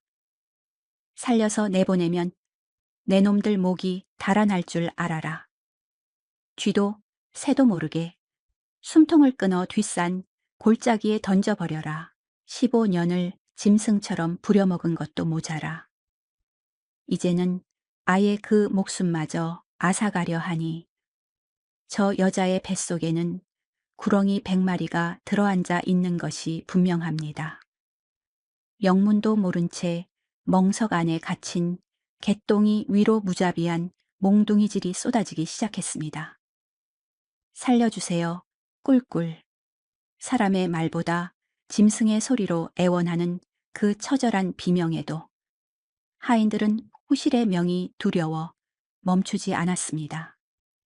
퍽퍽 뼈가 부러지고 살이 터지는 끔찍한 소리가 담장을 넘어갈 때까지 매질은 계속되었고 멍석 밖으로 붉은 선혈이 배어나와 땅을 적셨습니다. 축 늘어진 개똥이를 짐짝처럼 짊어진 하인들은 칠흑 같은 어둠을 틈타 마을 어귀 야산의 깊은 구덩이에 그를 내던지고는 뒤도 돌아보지 않고 도망쳐 버렸습니다. 차가운 밤이슬이 피투성이가 된 개똥이의 몸을 덮을 무렵 그림자 하나가 조심스럽게 구덩이로 다가왔습니다. 바로 이 집안에서 평생을 바친 늙은 행난 거멈이었습니다. 그녀는 후실의 눈을 피해 남은 밥덩이와 약초를 챙겨 들고 죽었는지 살았는지 모를 개똥이를 찾아 헤매던 참이었습니다. 아이고, 이 불쌍한 거사. 전생에 무슨 죄를 지어 이리 험한 꼴을 당하느냐. 행난 거멈은 피범벅이 된 개똥이를 끌어안고 가슴을 치며 통곡했습니다. 다행히 미약하게 남아 숨이 붙어 있는 것을 확인한 그녀는 떨리는 손으로 개똥이의 찢어진 옷을 걷어내고 상처를 닦아내기 시작했습니다. 온몸이 성한 곳 하나 없이 멍과 피로 얼룩진 참혹한 광경에 행난 거멈의 눈에서는 하염없이 눈물이 쏟아졌습니다. 흙탕물과 피딱지로 뒤엉킨 개똥이의 발을 닦아주던 그 순간이었습니다. 행난 거멈의 손길이 멈칫하더니 그녀의 눈이 횃불을 본 부엉이 마냥 커다랗게 떠졌습니다. 물수건으로 닦아낸 개똥이의 오른쪽 발바닥 한가운데에 마치 핏방울을 떨어뜨린 듯 선명하고 붉은 점 하나가 박혀 있었기 때문입니다. 그것은 단순한 점이 아니었습니다. 행랑검엄의 기억 속 깊은 곳, 15년 전 돌아가신 본처 마님이 갓 태어난 도령의 발을 어루만지며 했던 말이 뇌리병력을 스치고 지나갔습니다. 우리 도령은 발바닥에 대감마님과 똑같은 붉은 점을 가지고 태어났네. 이것이 바로 이 집안의 핏줄이라는 증표가 아니겠는가. 행난 검엄은 쏘스라치게 놀라 입을 틀어막았습니다. 지금 안방을 차지하고 있는 그 오만방자한 가짜 도령의 발바닥은 백지장처럼 깨끗하지 않습니까? 그렇다면 지금 이 구덩이 처박혀 죽어가고 있는 이 아이가 짐승이 아니라 대감마님의 진짜 아들이란 말입니까? 천지가 개벽할 이 충격적인 진실 앞에 행난검엄은 부들부들 떨며 개똥이의 얼굴을 다시 들여다보았습니다. 오물과 헝클어진 머리카락에 가려져 있었으나 자세히 뜯어보니 그 콧날과 눈매가 젊은 시절 대감마님을 쏙 빼닮아 있었습니다. 세상에 내가 미쳤지. 이 귀한 도령님을 못 알아보고 짐승 취급을 방관했다니. 죄책감과 분노로 뒤섞인 행난검엄의 절규가 밤하늘을 갈랐습니다. 하지만 슬퍼할 겨를이 없었습니다. 후실이 보낸 하인들이 혹시나 하여 다시 확인하러 올지도 모르는 일촉즉발의 상황이었기 때문입니다. 행난검엄은 치밀어 오르는 분노와 공포로 사시나무 떨듯 떨면서도 피투성이가 된 개똥이를 등 위로 짊어 올렸습니다. 뼈만 앙상하게 남은 노파가 장성한 사내를 엎는다는 것은 불가능한 일이었으나 죄책감이라는 무거운 짐이 그녀에게 귀신 같은 괴력을 불어넣어 준 것이 아니겠습니까? 내 이 아이를 살리지 못하면 죽어서도 마님을 뵐 면목이 없다. 그녀는 입술을 꽉 깨물어 피가 배어 나오는 것도 모른 채 가시덤불이 우거진 산길을 맨발로 헤쳐나가기 시작했습니다. 그 시각 안방에 앉아있던 후실은 왠지 모를 불안감에 식은땀을 흘리며 손톱을 물어뜯고 있었습니다. 죽은 자는 말이 없다지만 악독한 죄를 지은 자의 마음에는 지옥불이 타오르는 법. 그녀는 기어이 하인들을 다시 불러들여 소름 끼치는 명령을 내렸습니다. 가서 그놈의 숨이 확실히 끊어졌는지 확인하고 증거로 귀를 잘라 오너라. 혹시나 살아있을까 두려워 확인 사살까지 명하니 저 여자가 진정 사람의 탈을 쓴 악귀가 아니고 무엇이겠습니까? 횃불을 들고 다시 구덩이로 찾아간 하인들은 텅 빈 구덩이를 보고 아연실색했습니다. 바닥에는 핏자국만 흥건하고 시체는 감쪽같이 사라졌으니 귀신이 곡할 노릇이었습니다. 누군가 놈을 빼돌렸다 멀리 가지 못했을 테니 이 잡듯 뒤져라. 살기가 등등해진 하인들은 사냥개처럼 코를 킁킁거리며 핏자국을 쫓기 시작했습니다. 고요하던 산속은 순식간에 잡히면 죽여버리겠다. 는 고함과 횃불의 열기로 지옥처럼 달아올랐습니다. 행난검엄은 거친 숨을 몰아쉬며 산비탈을 기어 올랐으나 등 뒤에서 들려오는 발자국 소리는 점점 더 가까워지고 있었습니다. 설상가상으로 개똥이의 몸에서 흐른 피가 바닥에 뚝뚝 떨어져 그들의 위치를 알려주고 있었으니 이보다 절망적인 상황이 어디 있단 말입니까? 덤불 속에 몸을 숨긴 행난검엄은 자신의 치마를 찢어 개똥이의 상처를 틀어막고 터져 나오는 신음을 손으로 틀어막으며 제발 이 위기가 지나가기만을 하늘에 빌고 또 빌었습니다. 바로 그때 횃불을 든 하인 하나가 그들이 숨은 덤불 앞까지 다가왔습니다. 날카로운 쇠창으로 덤불을 푹푹 찌르며 나와라 나오면 곱게 죽여주마 라고 윽박지르는 소리에 행난 검엄의 심장은 멈출 것만 같았습니다. 창끝이 행난 검엄의 어깨를 스치고 지나가 붉은 선혈이 튀었으나 그녀는 이를 악물고 비명조차 지르지 않았습니다. 다행히 하인은 침을 퇴 뱉으며 다른 쪽으로 발길을 돌렸으나 이대로 산속을 헤매다가는 잡혀 죽는 것은 시간 문제였습니다. 행난 검엄은 피눈물을 흘리며 결단을 내렸습니다. 산을 넘어서 도망칠 수 없다면 차라리 호랑이 굴로 다시 들어가는 수밖에 없다는 것을.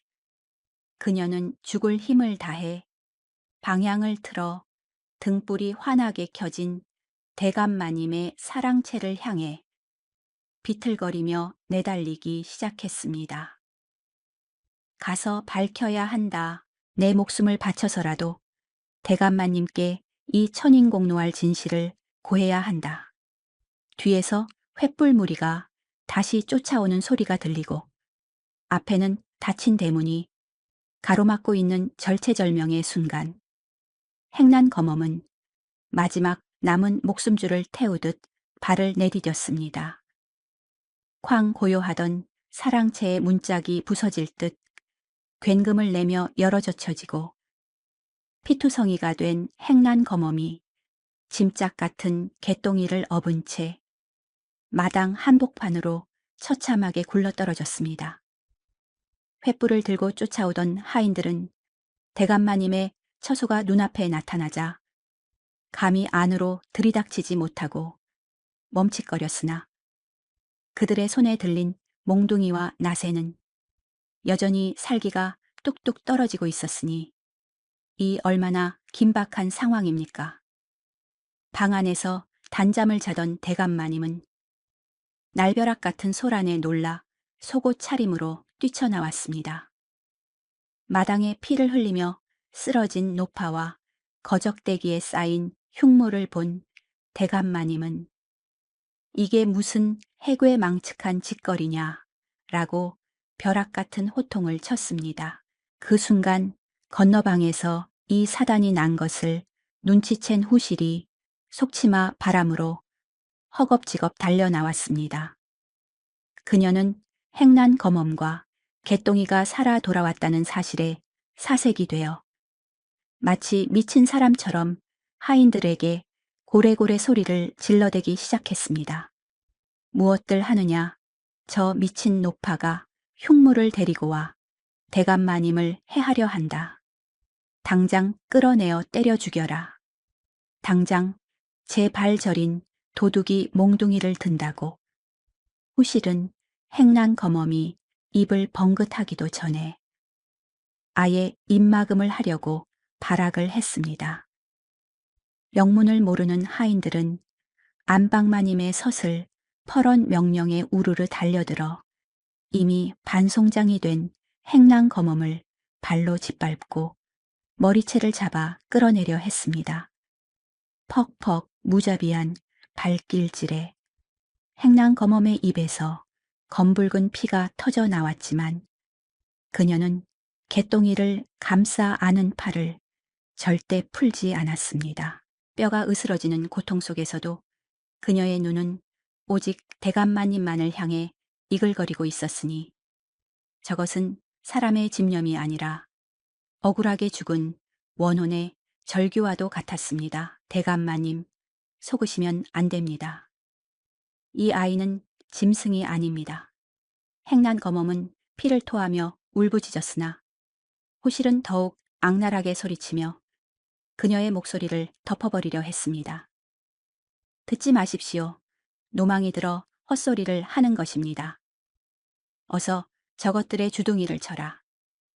악독한 후실은 직접 달려들어 행난 검엄의 뺨을 후려치고 개똥이를 덮은 거적을 빼앗아 던지려 했으니 진실을 덮으려는 저 발악이 참으로 추악하기 그지없습니다.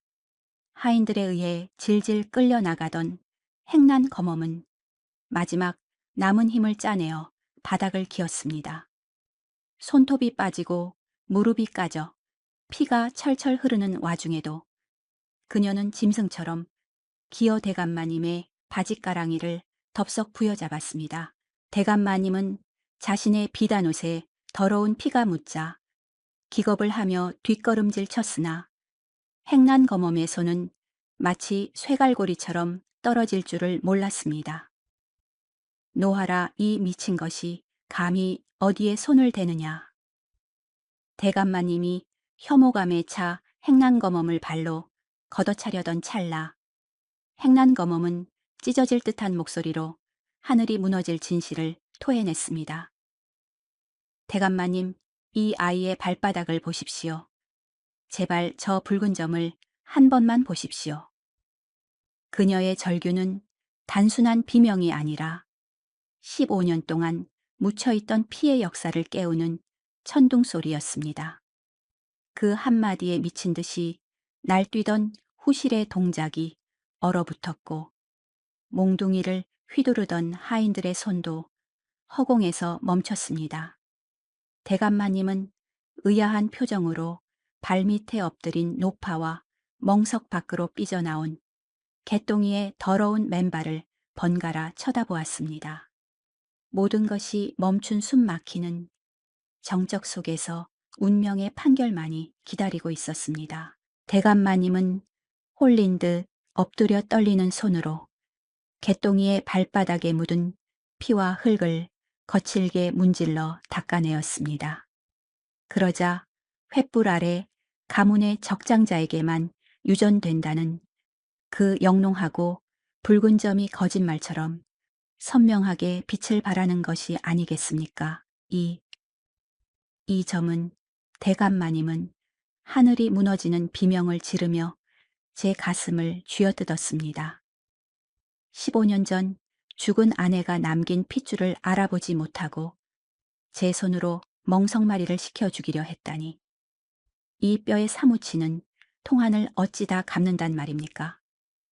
모든 것이 드러난 순간 후실은 사색이 되어 대감마님의 다리를 붙잡고 모함입니다. 저 노파가 점을 그려 넣은 것입니다.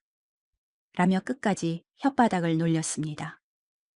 허나 이미 이성을 잃은 대감마님의 분노는 활화산처럼 폭발하고 말았습니다. 대감마님은 그 자리에서 후실의 가슴팍을 걷어차며 우레와 같은 호통을 쳤습니다. 내 인연, 감히 천륜을 속이고 내 집안을 능멸했단 말이냐. 여봐라, 당장 저 요망한 것과 가짜 놈을 포박하여 관하로 끌고 가라. 내 친히 국문을 하여 뼈와 살을 분리해 놓을 것이다. 그 서슬 퍼런 명령의 하인들은 태세를 바꿔 후실과 가짜 도령에게 달려들었습니다. 평생 호의호식하던 가짜 도령은 아버지 잘못했습니다. 라며 질질 짰으나 하인들은 그를 짐짝처럼 들어 올려 그토록 개똥이가 뒹굴던 돼지우리 오물통의 거꾸로 처박아 버렸습니다. 후실은 산발이 된 머리채를 잡힌 채 질질 끌려가면서도 악귀처럼 비명을 질러댔으나 동네방네 몰려든 사람들의 돌팔매질에 피투성이가 되어 비참한 최후를 맞이했습니다. 며칠 후 깨끗하게 목욕을 하고 금실로 수놓은 비단옷을 걸친 개똥이 아니 진짜 도령이 사랑채 문을 열고 걸어 나왔습니다. 짐승처럼 기어다니던 모습은 온데간데 없고 훤칠한 키와 기품 있는 자태는 영락없는 대감마님의 아들이었습니다.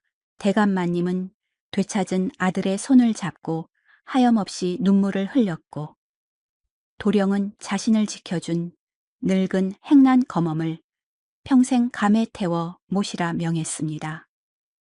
악독한 모자는 옥에서 비명 횡사하고 진짜 주인이 자리를 되찾아 떵떵거리며 살게 되었으니 이것이야말로 막힌 속이 뻥 뚫리는 사필규정이 아니겠습니까?